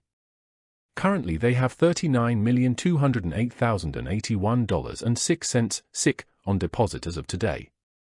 And if you could just read that dollar amount again. I think you might have inverted two of the numbers. $39,208,018.06. Ms. Murray said, and Ms. Loftus, could we please take this down and put up Government Exhibit SW 2030? If we could zoom in on the top portion of this. What is the date of this? First of all, Mr. Khaled, what type of document is this? It's an email from Dominic to Che Chili to me. What's the date? October 28, 2020. Approximately 2 weeks after the account opening email from Mr. Che Chili to you? Yes. What is the subject line of this email? G Club's membership request for documentation. And can you read the body of this email, please? This breaks my heart to have to send. As discussed, attached is the letter for G Club and G Fashion. I'm sending it to you to give to Gov't as you see fit because I know this is a very sensitive subject. Please let me know if you would like me to call Gov't to discuss or if you think it's better I do not. Also, we have 2 wires requested to be returned. I will have them returned now and will send you the wire info in a separate email. Ms. Murray said, we can take that down, Ms. Loftus. Mr. Khaled, did you also assist in forming businesses in New York in the fall of 2020? I believe just Lexington Properties. Ms. Murray said, Ms. Loftus, can we please pull up Government Exhibit SW 2002? And if we could zoom in from the top portion down to the item number 2 in the middle of the page. Mr. Khaled, what type of document is this? It's an email. And looking starting in the middle here, from Scanlon, Courtney, who is that email sent to? It's sent to Daniel Podhasky. What was Podhasky's role? He was an in-house attorney. Do you recognize the email domain for Daniel Podhasky? Yes. What is it? Golden Spring, New York, US, which is for Golden Spring. And in this email, if you look at the message to Daniel Podhasky, it reflects 20 entities. Looking at the first, the Delaware Corporation. What is the name of that entity and who is the sole stockholder listed? Infinity Treasury Management Incorporated. Sole stockholder is Milesun Gua. And then the second entity that's listed? Lamp Capital LLC. Sole member is Infinity Treasury Management Incorporated. And on what date does Mr. Podhasky send this to you? September 9, 2020. What is the email domain associated with your email address on this email? GTV.org. Ms. Murray said, all right, Ms. Loftus, we can take that down. Mr. Khaled, I believe that you mentioned that you prepared certain summaries of the different entities for use in, among other things, submitting to banks? Ms. Shrofa said, objection. Objection to the testifying. The court said, sustained. Mr. Khaled, what documents, if any, did you submit to banks in connection with your work for Crane? At account opening, we submitted summaries of what the company does for the G series. And then we created one for each entity, basically telling them what the company is all about, address, ownership structure, any association with promoters, some of the services that each company offers, and the mission. And what was the source of the information that you included in those summary documents? Some were provided by in-house attorneys about the companies, some were from Wikipedia. And some information was from Gov't, just discussions as well. Ms. Murray said, Ms. Loftus, can you please publish Government Exhibit SW 2040? Focus on the top. Mr. Khaled, this is an email from you to an email address roman@fundingvictory.com. Do you know who uses that email address? Yes. Who is that? It's Roman Yagudarev. And who is Roman Yagudiv as was relevant to your work at Crane during this time period, December 2020? He was just a contact that and a friend that I knew. There's a subject of this email. What is the subject? Milligram. And the title of the attachment? Milligram.docx. Ms. Murray said, Ms. Loftus, if we could go down now to the attachment, please. Mr. Khaled, what does MG refer to in that subject line and in that attachment title? Miles Gway. Ms. Murray said, if we could focus, Ms. Loftus, just on the top portion for a moment, the quote. And then the first paragraph. Mr. Khaled, what is this? It's an intro. Who wrote this? My assistant Maya. What was the purpose of this document? To give a preview of the mission. The mission of what? Anti-CCP. Ms. Murray said, Ms. Loftus, if we could zoom out of that and focus on the bottom portion, from G clubs down to the bottom. Mr. Khaled, there's a description here of G clubs. Who, if anyone, provided that description? Jessica, in-house attorney. She was in charge of all G Club. And this information was also, I believe, on the website. And looking at the portion that starts with the underlying services being offered. What services does it indicate were offered at the time of this email, December 2020? Multilingual concierge and translation services. Booking and discount on luxury consumer products in the US. Sourcing professional services in the US for Chinese descendants. Hosting an annual summit for Chinese professionals and entrepreneurs with keynote speakers and empowering events. Education services and representation of Chinese students attending higher education in the US. Medical care services for high-net-worth Chinese individuals in the US. Temporary housing and travel arrangements domestically in the US. Ms. Murray said, Ms. Loftus, could we take that down and put up Government Exhibit SW 2042? Focus on the top portion. Mr. Khaled, what's the date of this email? December 8, 2020. And the subject? G Series. Who is it addressed to? Miguel Santin. And who are some of the people who are copied on the CC line here? Ross Heinemeier, Alex Hadjikaralambus, ZU. Continued on next page. To your understanding at this time December 2020, did Ross Heinemeier work for G Clubs? No. What entity, if any, did he work for? The Rule of Law Foundation. And in this email it starts with, as a promise. Please find attached a detailed description of what the G companies offer and inception. We also describe the information about the promoters of the brand. As mentioned to you, they are hired only to promote and bring in subscribers. They're not owners, nor are they in management position. Solely as promoters because of their following. Who, if anyone, were you referring to as promoters of the G company's brand? Miles Guay. Why, if at all, did you indicate that the promoters are not owners and nor in management positions? Cause that will create an issue with opening up the account if the name is Googled and they have a direct management or position in the company or ownership. And can you just clarify a bit what you mean by that? If what name is Googled, it would create what kind of an issue? Say if Miles Guay's name is directly associated with the ownership of the G entities. And if the name is Googled or put on OFAC, that will jeopardize the possibility of opening up the account at the bank. At this time period December of 2020. Generally speaking, what were your duties and responsibilities with respect to banking relationships? In December, my focus was supposed to be opening up a real financial institution or a virtual bank. That was the two projects I was working on.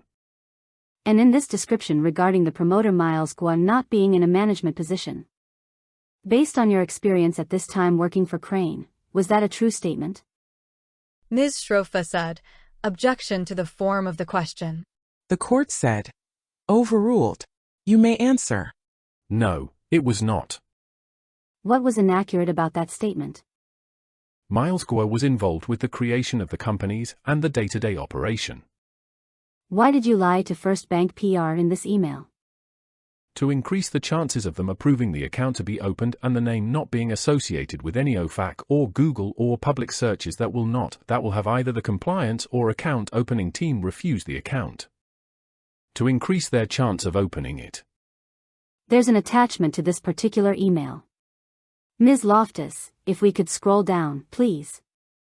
What's the date at the bottom of this G series summary, Mr. Khaled?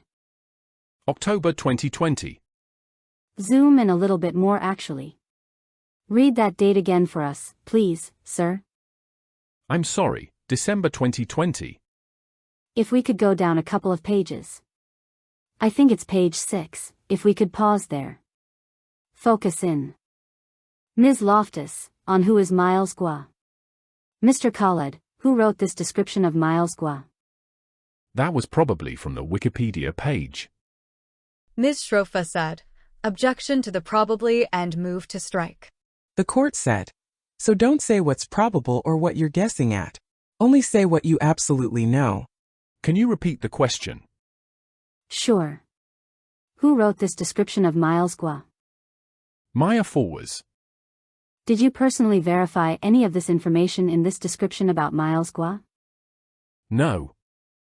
If we can zoom out of that, please, Ms. Loftus. If we could focus on the top portion behind the movement. That paragraph. Looking at the second sentence here, Mr. Khaled. It says, Miles Gov't/Gov't was sought out as the brand ambassador, major promoter. As his powerful voice for hope and freedom resonates with the people. Based on your experience working at Crane. Is this an accurate statement of Miles Govt's relationship with the G series? Ms. Shrofa said, objection. Objection to the form of the question itself. The court said, I'm going to sustain the objection. Mr. Khaled, based on your work at Crane, do you have an understanding of what relationship, if any, Miles Govt had with the G series brand? Ms. Shrofa said, same objection, Your Honor. The court said, this is a question that you may answer. He was definitely part of the setup. Can you explain what you mean by the setup? He was not sought out for. He was the person that the G series and the G entities were created with him, with his involvement. Ms. Loftus, if we could take this down and put up Government Exhibit SW 2050. Mr. Khaled. What's the date of this email? January 6, 2021. Who sent it? Maya Forwas. And who was Maya at the time? She was my assistant. But she also did some work for the other entities in the building in the townhouse. Ms. Loftus, if we could scroll down to the attachment that's Saraca.pdf. Looking at the bottom right here. Mr. Khaled, what's the date of this document? January 20th, 2021. If we could go to the next page. Focus in on the overview here, please, Ms. Loftus. Could you read the first sentence under the overview for this Saraca summary, please? Hudson Diamond Holding Incorporated is a BVI. Is a business company and legal entity holding assets on behalf of Miles Govt's family. Ms. Loftus, if we could zoom out of this. I'd like to put up side by side this exhibit, which is SW 2050 at page 3, and SW 2051 at page 3, please. And looking on the right, SW 2051. If we could zoom in on that same top paragraph, please, Ms. Loftus, on the right side as well. Mr. Khaled, this is from 2051. Can you read what the lead-in paragraph reads in this Saraca summary document? Saraca Media Group Incorporated. Saraca is a holding company established to help manage cross-border activities, business and financial affairs. The main purpose of establishing this structure is to manage real estate, trust and succession planning, cross-border investments, joint ventures, listings and corporate group structuring. Thank you. Ms. Loftus, we can zoom out of both of those. If we could focus on the organizational chart on the bottom of each, please. In the first document that we looked at. Mr. Khaled, what is kind of the ultimate parent company that's listed? Hudson Diamond Incorporated, BVI. Just one at a time is fine, Ms. Loftus. That's from 2050 that we're looking at. Hudson Diamond Holding BVI. What company is underneath it? Saraca Media Group. And what companies are listed beneath that? GTV Media Group Incorporated, G News Media Group Incorporated, G Fashion Media Group Incorporated, G Live LLC and G Posts LLC. Looking on the farthest left side, there's kind of a line up from GTV Media Group. Do you see that? Yes. What information is reflected there in this organizational chart? Less than 49% is outside shareholders. And then looking at the other line that goes into GTV Media Group here. What percentage is indicated from Saraca Media Group Incorporated? 51%. Ms. Loftus, we can take down 2050. Let's focus on 2051. Same thing. Just the organizational chart through to the bottom. In this version of the Saraca summary, Mr. Khaled, who is listed at the top of the organizational chart? Kwangwe. Do you know who that is? That's Miles Sungwe. What relation, if any, is Miles Sungwa to Miles Gwa? His son. Looking at the organizational flow here moving left from GTV Media Group. What's reflected there in the org chart? Outside shareholders $330 million raised in a private placement with non-owning more than 10%. Ms. Loftus, we can take that down now. Are you familiar with an entity called Fiesta Property Development? Yes. What is it? To my knowledge, it's a real estate holding company in the UK. And who, if anyone, do you know to be associated with Fiesta Property Development? Howren he. Who is Howren he? He was the name was introduced to me as the ultimate beneficiary holder for G Club operation. Did you ever meet Howren he? No. Did you ever speak with Howren he on the phone or by video chat? No. Did you ever communicate with Howren he in the course of your work with Crane? Maybe a few times by email. Ms. Loftus, can you please pull up Government Exhibit GC 500? We can start down near the bottom. For this first email, Mr. Khaled, you're copied on this, correct? Yes. What's the date of this email? January 18th, 2201. Who sent it? Christina Schatz. Looking at the from line if you could, who is the sender? From Alex Hadjikara Lambus. And it goes to two individuals at what financial institution? Christina Schatz at Morgan Stanley. Elizabeth Burstler at Morgan Stanley. What's the subject line of this email? Wire transfer G Club Operations, LLC. And the body of this email indicates the scheduling of a transfer on January 19, 2021. From an account ending in 8564 which is described in the parenthetical as ADP and expenses. What does ADP stand for? It's a payroll company. And then in the description of the wire here. What is the amount listed of the outgoing wire from the ADP payroll and expense account? $1 million. And the beneficiary account name? Fiesta Property Developments Limited.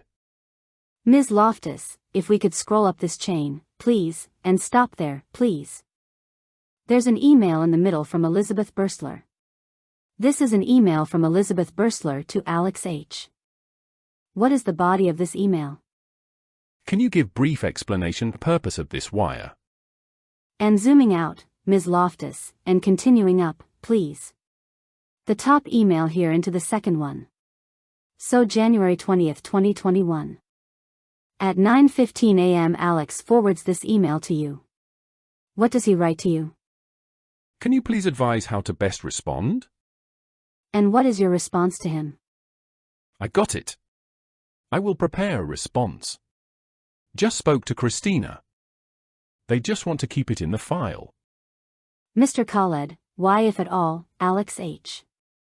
The controller of G Club asking you to prepare a response regarding this G Club wire? Ms. Shrofa said, objection. I think the question should go to Alex H. The court said, sustained. Mr. Khaled, what understanding, if any, did you have of why Alex H. forwarded this email to you? He wanted to run the response to be a proper response to the bank in order not to jeopardize the relationship and account status.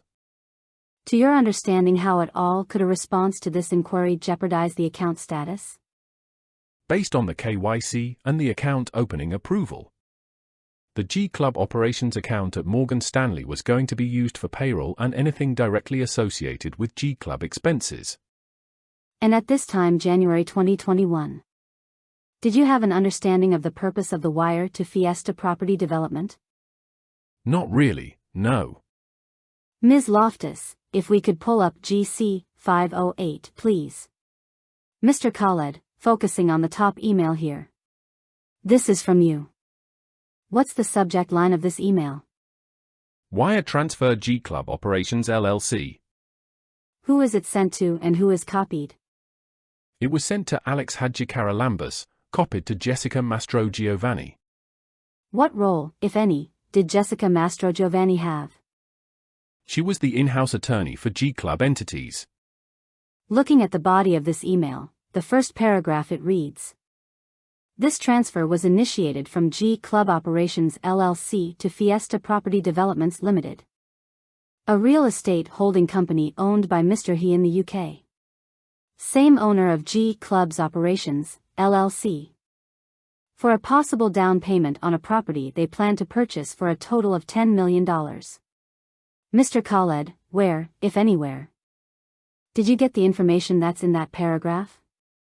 Jessica. Do you have an understanding of what property, if any, Fiesta Property planned to purchase? No. Do you have any personal knowledge whether that information is accurate? No. Looking at the second paragraph it reads: The transaction is recorded with an internal loan agreement from the lender G Club Operation, LLC, to the borrower of Fiesta Property, LLC, for the amount of $10 million with a repayment plan. If they need the loan agreement, we can present it in the future. Where, if anywhere, did you get the information in that paragraph? Jessica. At the time that you wrote this email, do you recall whether you had seen the loan agreement that's referenced here? I don't recall, no. Why, if at all, did you send this draft email to Alex H? In order to forward to the bank. What is your understanding, if any, of why Jessica Mastrogiovanni provided this information about Fiesta Property Development? Ms. Shrofa said, Objection. The court said, sustained. Why, if at all, did you consult Jessica Mastrogiovanni for information about this wire transfer? Because I wanted to reply to the bank with something that she knew about. Do you recall whether you contacted Mr. He about this wire transfer? No. Why not? Cause the protocol was Jessica was in between us, me and Howard and he, if we needed any information. Ms. Loftus, can we take that down, please, and go to Government Exhibit GC 501? If we could scroll down a bit. Please. They're on the email that starts at the bottom of the page here from Alex H, Mr. Khaled. Do you see the last two paragraphs of this email from Alex H? Yes. And what is the date of this email? January 25th, 2021. Alex H sent it to the two individuals at Morgan Stanley, is that correct? Yes. Who's copied here? Me. What is the amount of this wire transfer from G Club Operations, LLC? $5 million. To what beneficiary account? Fiesta Property Developments, Limited. Now looking at the last two paragraphs, do you recognize the content of those paragraphs that Alex H submitted to the bank? Yes. Is that the same text and description that you provided in the email we just looked at in Government Exhibit GC 500? Yes. Ms. Loftus, can we please now look at Government Exhibit BR 1506? What's the date of this email? Focus on the top for a moment. March 24th, 2021. And the subject line? Wires to Fiesta Property Development, January-February 2021. Looking at the three wires that are listed here, what are the dates and the amounts of those wires to Fiesta Property Developments? January 21st, 2021, 734,000 sterling pounds. January 27th, 2021, 3,660,000 sterling pounds. February 4th, 2021, 2,932,000 sterling pounds. We can take that down, Ms. Loftus. Mr. Khaled. After you assisted in opening bank accounts for these G-series entities, what role, if any, did you have in maintaining those accounts? I was really the point of contact between them. In communications with the banks about these accounts, how, if at all, did you hold yourself out? Can you repeat that? Sure. In communications with the banks about these accounts, how, if at all, did you hold yourself out? What association, if any, did you indicate you had with the entities? I introduced myself as a consultant to these entities. In communications with the bank, what, if anything, did you disclose to the banks about Crane's relationship with the G entities? That they are my clients. Was that entirely truthful? No. What was dishonest about that? Crane was related to these entities, and I was working for these entities. In bank communication and in documents that you filed, what address did you list as the business address for Crane? Ms. Shrofa said, objection, asked and answered several times. The court said you may answer. One World Trade Center, 85th floor, New York, New York. At the time that you submitted that business address to the banks, where were you in fact working? At the townhouse at 162, East 64th Street. Why, if at all, did you not list your actual office address on documents and communications you submitted to the banks? Ms. Shrofa said, objection to the form of the question. The court said you may answer. To distinguish the Crane Company from the negative information that Saraca and GTV and the SEC articles that listed Gold and Spring. And there's some indication to the 162 East 64th Street address. In addition to banking relationships, Mr. Khaled, did you do additional work related to these entities related to your time at Crane? Yes. Ms. Loftus, if you could pull up, please, SW 2083. If we could focus first on the bottom email, please. Mr. Khaled, what's the date of this email? May 7th, 2021. Who sent it? Joe W. at Gov't Media. Who is Joe W.? One of the techs that worked in the building as well with us. When you say the building, what building are you referring to? Townhouse at 162, East 64th Street. What was Gov't Media? Media company. Whose media company? Gov't. And who is this email addressed to? To me and Anthony DiBattista. Who is Anthony DiBattista? He is also the head controller for Lexington Properties. He was in charge of payroll expenses and other things, financial. Focusing on the first sentence of this email, it reads, we are about to launch GTV project.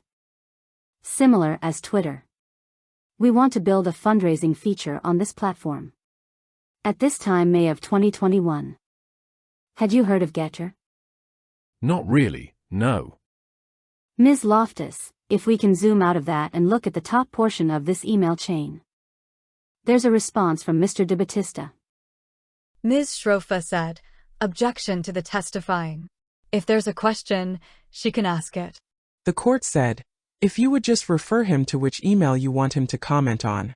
Ms. Murray said, will do, Your Honor. If you can focus on the very top email, Mr. Khaled, sent from Joe W. What date was that sent?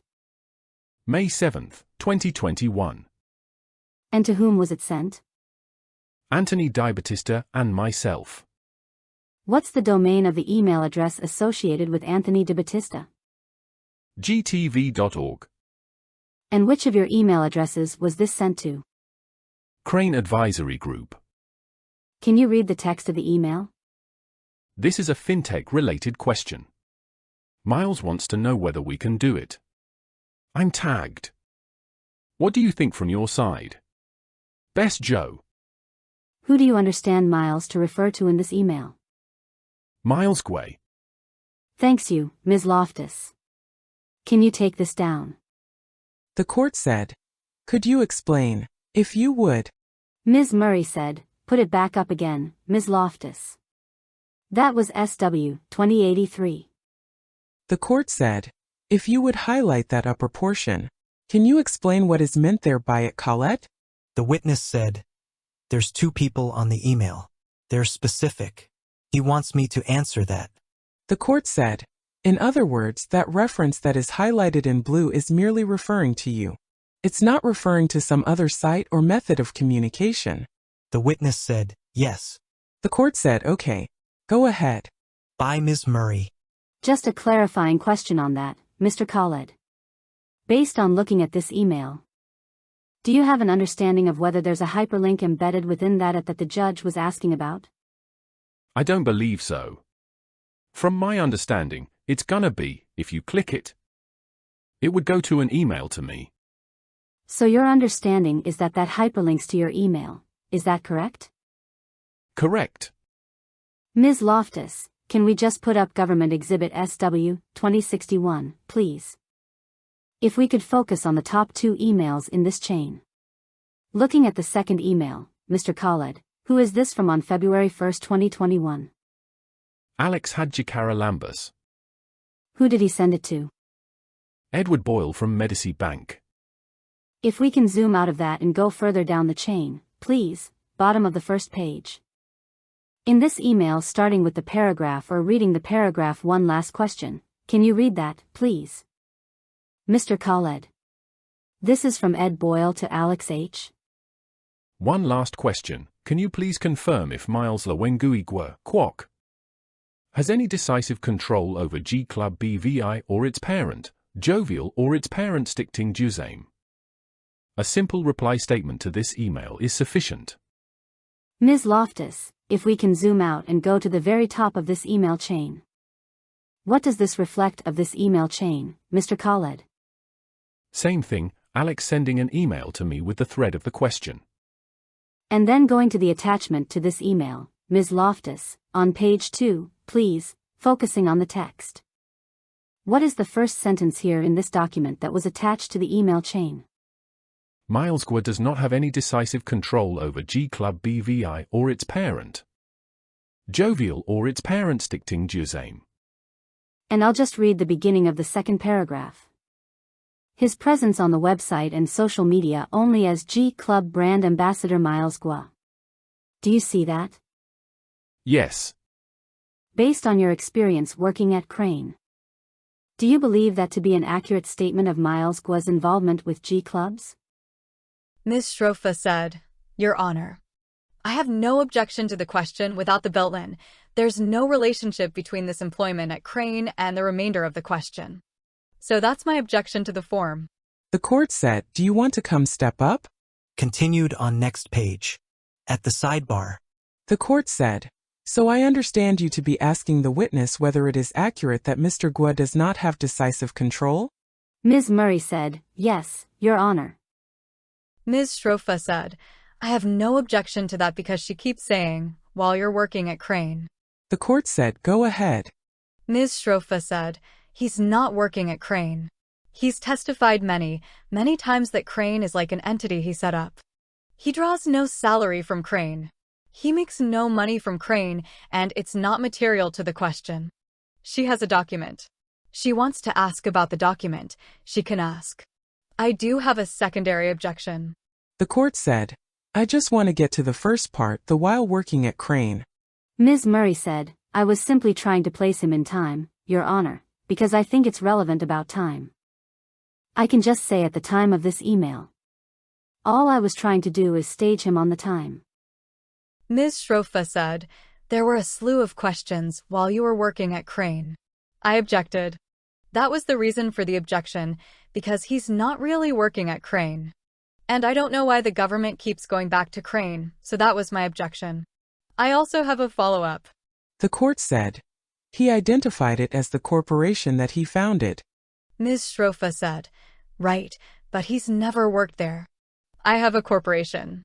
I'll call it XXXXXX and family. I don't work there. I don't draw an income from there. How is it relevant to what I think of, let's say, these proceedings? The court said, perhaps the better question is when you were associated with Crane. Ms. Murray said, I'm happy to establish if Ms. Shroff would like that Crane was a shell corporation. Ms. Shrofa said, I think you've done that many times. Ms. Murray said, he had an email address associated with Crane. He submitted documents. Ms. Shrofa said, and you went over all of that in great detail as to why he had an email address. Which email address he used over and over again. Not just in your questions, but also in the looping and the relooping. This question can be asked without any reference to Crane, to which I would have no objection at all. Ms. Murray said, happy to do that.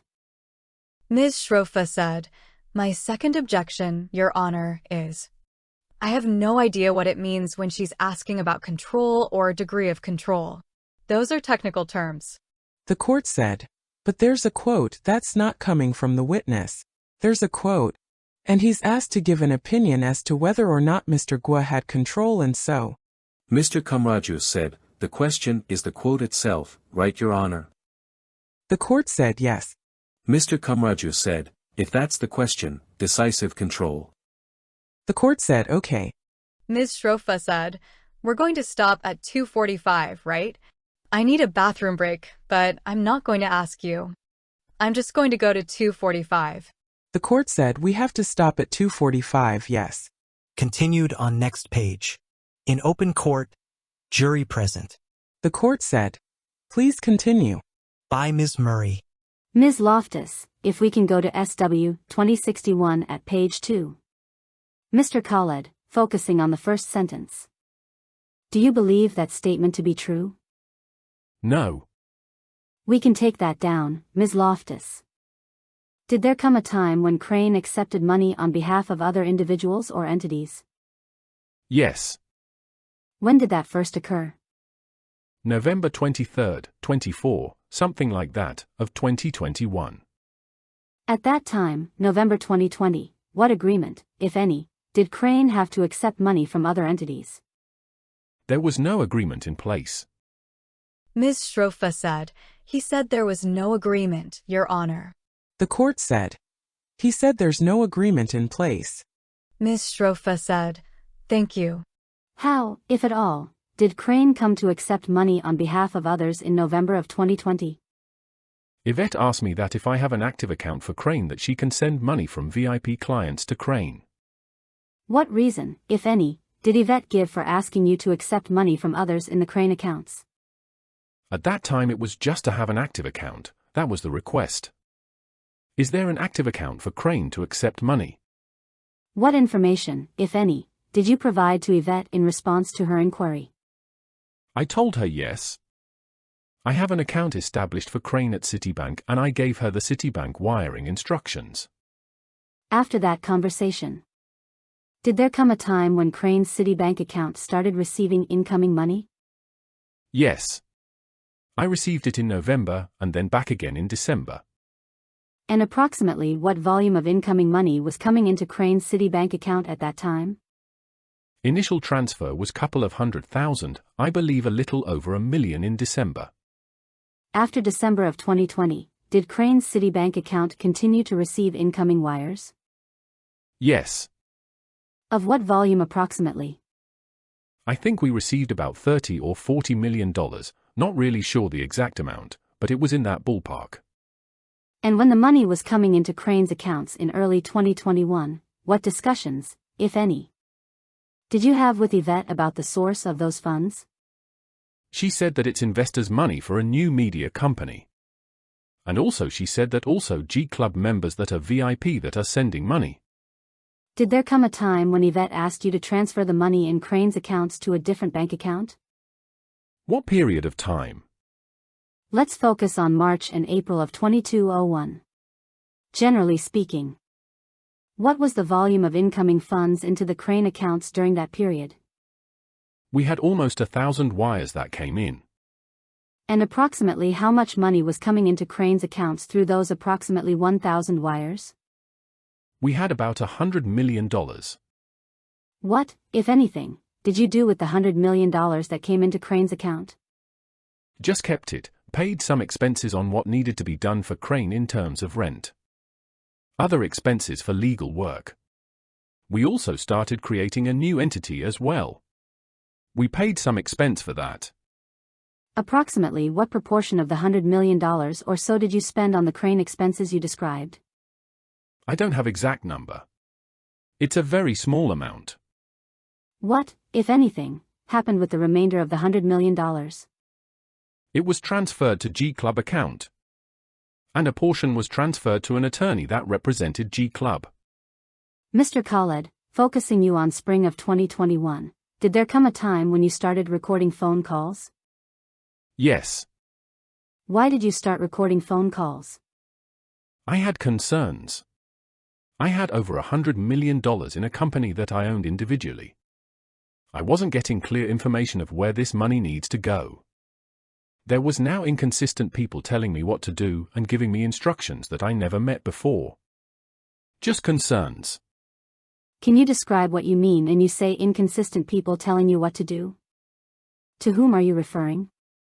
For example, William J.E. I was working with on establishing a bank all of a sudden knows about G Club and asking me to transfer money for G Club.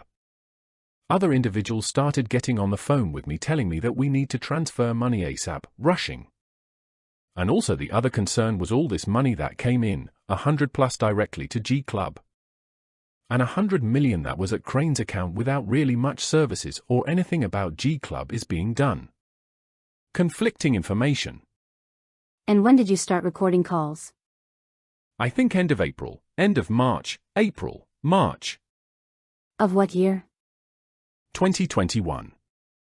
And what was your motivation for recording phone calls? I just wanted to protect myself down the line from any accountability in terms of what this money is for. Where is it going, etc. What do you mean by protect yourself? Legally, and document that this money is not, that I used or that other people know about it. How, if at all, did you select which calls to record? There wasn't really a science behind it. It was just random calls that are related to the transfer and request of transfer and what we were doing with this money. Just management calls that I can record. Did you tell anyone else on the calls that you were recording them? No. Why not? 'Cause I didn't want to. I wanted that information for myself. Ms. Murray said, Your Honor, may I approach? The court said you may. Ms. Murray said, Your Honor, I'm handing the witness what's been marked for identification as Government Exhibit -1 Hong Kong dollar. Mr. Khaled, do you recognize the hard drive that's marked as Government Exhibit -1 Hong Kong dollar? Yes. How do you recognize it? It's my signature on it. Did you review the contents of that hard drive? Yes. Ms. Murray said, Your Honor. That hard drive contains exhibits that have been marked for identification as Government Exhibits 401 through 417 and their sub-exhibits. Mr. Khaled. Are Government Exhibits 401 through 417 and their sub-exhibits audio files of the recordings that you made? Yes. Are those the recordings we've been discussing that you made of phone calls you had in 2021?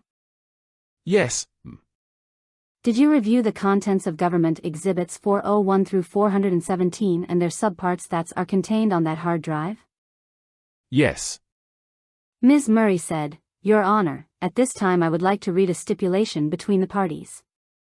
This is Government Exhibit Stip 16.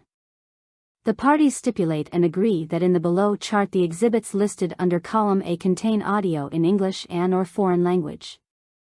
And the exhibits listed under column B are true and accurate transcriptions and translations of the audio contained in the exhibits listed column A.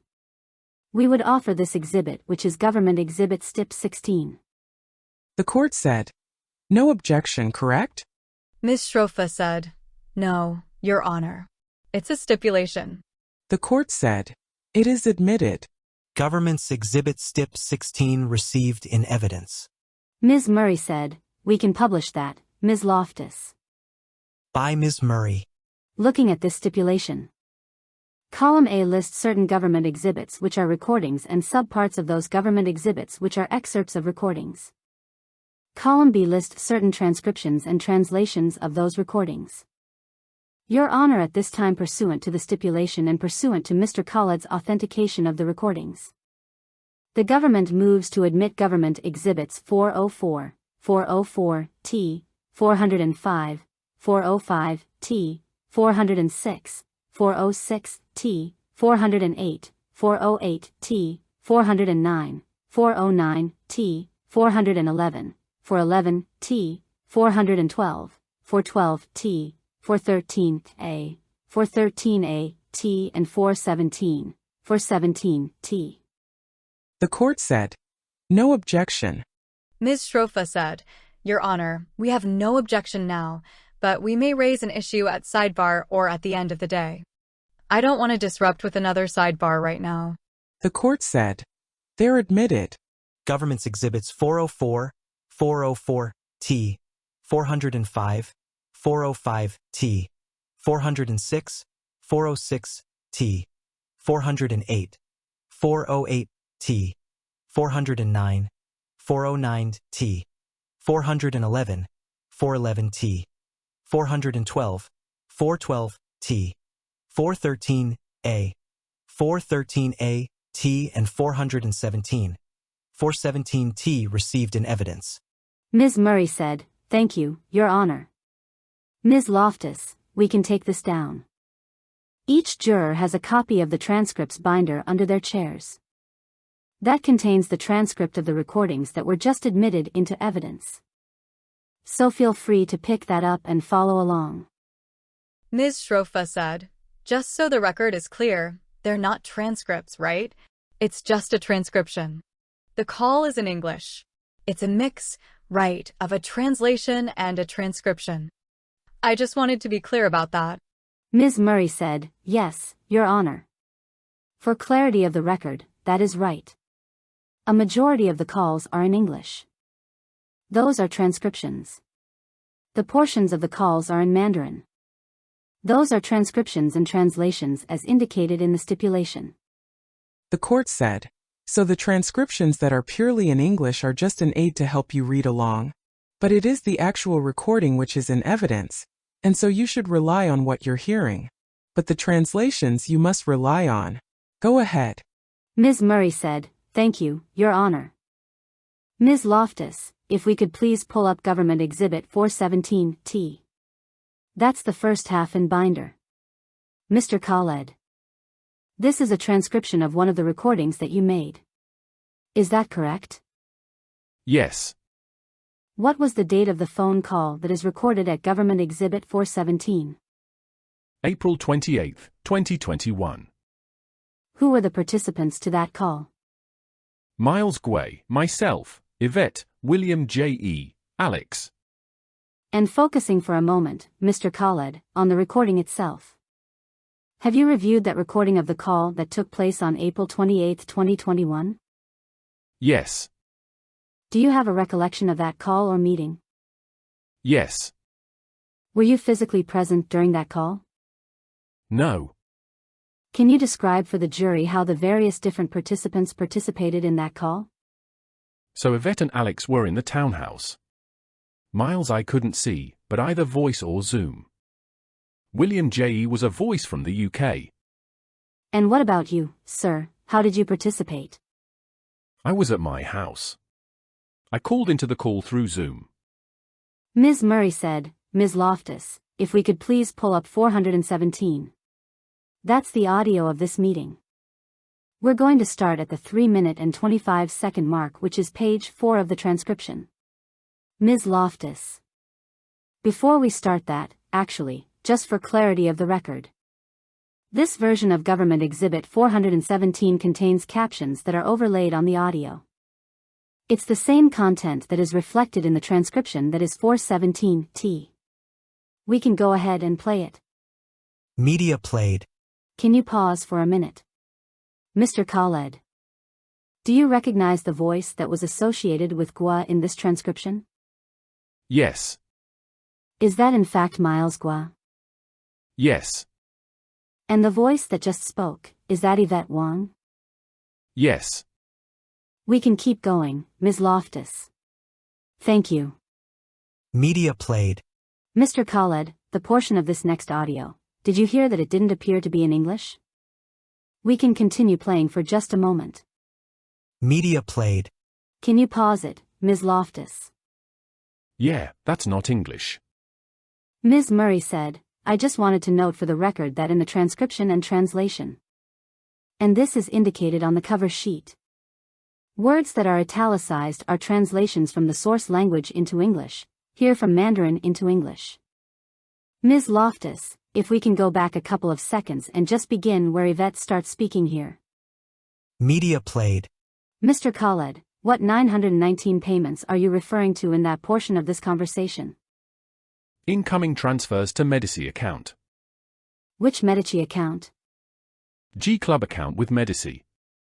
What role, if any, did Crane have with respect to those 919 payments? For those payments, nothing. Why, if at all, are you discussing those payments with Yvette and with Miles Gua? Because I was getting that information from management of Medici. And I was helping Alex reconcile incoming funds. What does it mean to reconcile the incoming funds? On my side, just making sure that there's accountability on each account. What is the balances? The number of payments that came in, just balances and where the money is missing or is.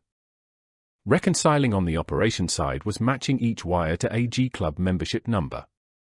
And what is the purpose, if any, of doing that reconciliation? To match a G Club membership to the incoming wire that came in. To activate a membership versus not activate a membership. Ms. Loftus, if we could go to 7 minutes and 20 seconds, please. Start playing from here. Media played. Mr. Khaled, on that question, so when can move to our bank account? Did you have an understanding of what bank account Miles Gua was referring to? Medici, G Club account. Ms. Murray said, all right. We can keep going. Media played. Mr. Khaled, what did you understand to be the source of the $18.2 million that is being discussed here? That's its members' money, but some of them did not mention G Club on their memo. And when you say members, can you just clarify what you're referring to? The G Club members. What, if anything, is the problem with the members not mentioning G Club on their wire memos? Ms. Shrofa said, objection. The court said, is there an issue? Mr. Khaled, based on what we've listened to so far. Do you recall discussing whether it was problematic that there were some, I think they referred to as orphan wires? Yes. What did you understand orphan wires to refer to? That it had no information to where it should go, the money. There's no ultimate beneficiary listed on the wire when going from one corresponding bank to another. And why, if at all, would that be a problem in terms of moving money? For operation-wise, if they have multiple accounts, they don't know where to send the money to. So it gets blocked. It gets in the middle, unless and until either someone opens up an investigation. And they send clarification to where the money should go, to what ultimate beneficiary it should go, account. The other problem is purpose. They cannot match it with either a reference number or anything. And that's a compliance issue as well. Ms. Murray said, we can keep playing, Ms. Loftus. Thank. Media played. Mr. Khaled, what, if anything, do you understand the reference to farm to mean there? Congregation or union of different members. And with respect to this money in particular coming in for G Club's memberships, what role, if any, did the farms have in the G Club member funds? There were some large wires that came in from farms which were combination of multiple members pulled together for one transfer. Can you describe what you mean by multiple members? More than one G Club member or individual. If we can keep playing, please, Ms. Loftus. Media played. Mr. Khaled, do you understand the reference to Long Island? Yes. What is that a reference to? David, who lived in Long Island. And the reference to Mountain of Spices Farm, do you recognize that reference? No, just the company, no details. What interaction, if any, did you have with Long Island David regarding these G Club member funds? I had a few calls with Long Island David. He also supervised and helped gather KYC packages for the payment facilitation that we had between Crane and G Club. Ms. Murray said, we can keep going, Ms. Loftus. Thank you. Media played. Mr. Khaled, putting you back into the time of this meeting April 28, 2021. Were you able to understand what Yvette and Gua were talking about when they were speaking Mandarin? No. Was there anyone translating for you? No. At any point during or after the meeting did Yvette or Gua explain to you what they had been discussing during the Mandarin portions of the meeting? No, just the pauses and the translation. We can keep going, Ms. Loftus. Thank you. Media played. Mr. Khaled, the reference to the principal, who is that referring to? Miles Gway. Ms. Murray said, probably a good time to stop here, Your Honor. The court said, yes, we do have to stop now. It is 2:44. Do not discuss the case amongst yourselves or with anyone else. Don't permit anyone to discuss the case with you. Do not read, listen to or watch anything from any source concerning anything touching on the subject matter of this trial. Have a good evening and I'll see you back ready to walk in the courtroom at 9:30 tomorrow morning. Continued on next page. Jury not present. The court said, sir, you may step out. Don't discuss your testimony. Witness temporarily excused. The court said, is there anything before we reconvene tomorrow morning? Ms. Shrofa said, Your Honor, I just wanted to make sure for the record that the English transcriptions. We would not agree that they would go back to the jury. I didn't want to raise that in the middle of the proceedings. I just want to make sure I preserve. We can deal with it later. We don't need to deal with it now. I just want to make sure my objection was preserved on that score. The court said, your objection is that this aid should not go back to the jury. That's what your objection is? Ms. Shrofa said, yes, Your Honor. I don't have any objection to it being used as an aid. That's all. Ms. Murray said, Your Honor, the stipulation between the parties explicitly states that these are not aids. They are in fact evidence.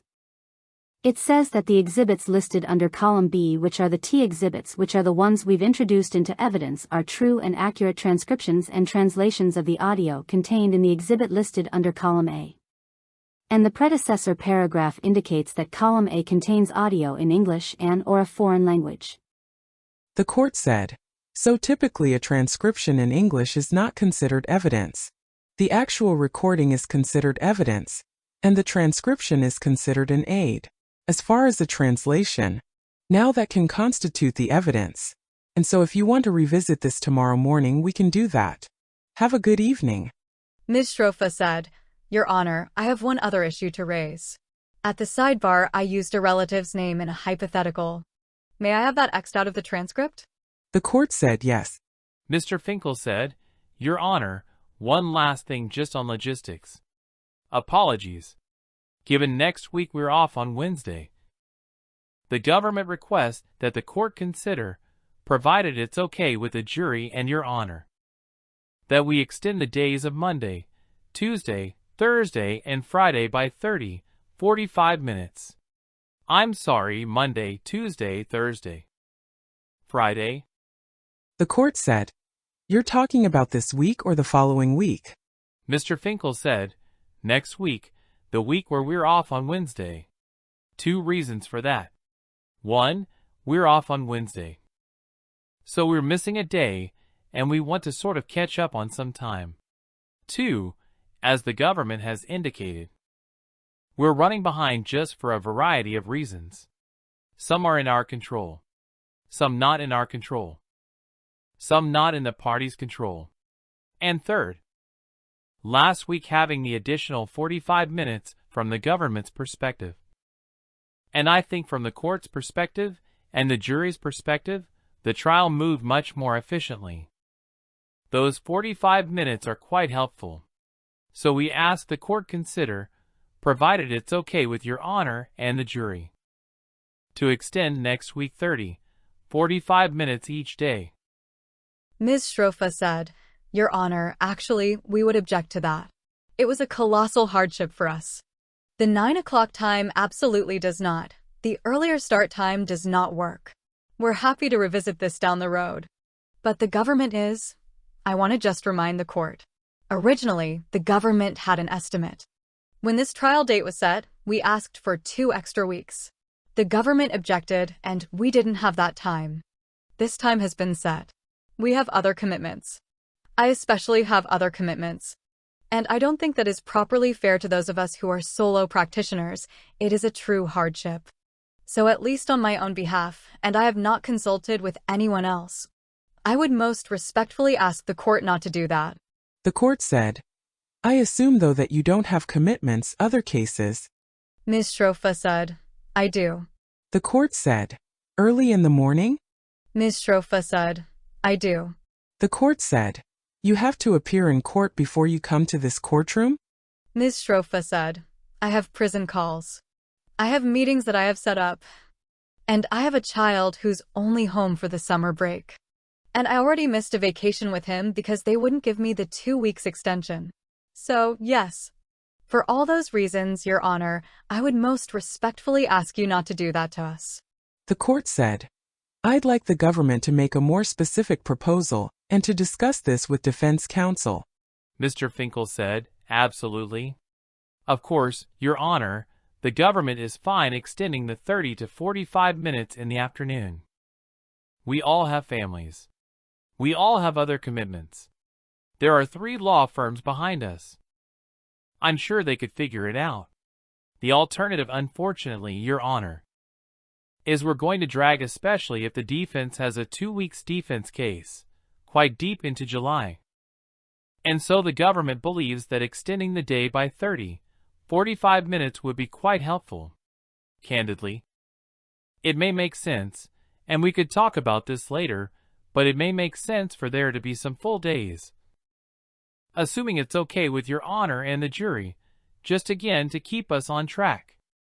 The court said, it's something for me to consider, a regular day with an hour break between 1 and 2. So I'd like you all to discuss this because I do understand the need to have some additional time because we are behind. So please discuss this amongst yourselves. I would hope that you'd come back with a joint proposal. Thank you. Have a good evening. Adjourned to June 11th, 2024 at 9 a.m.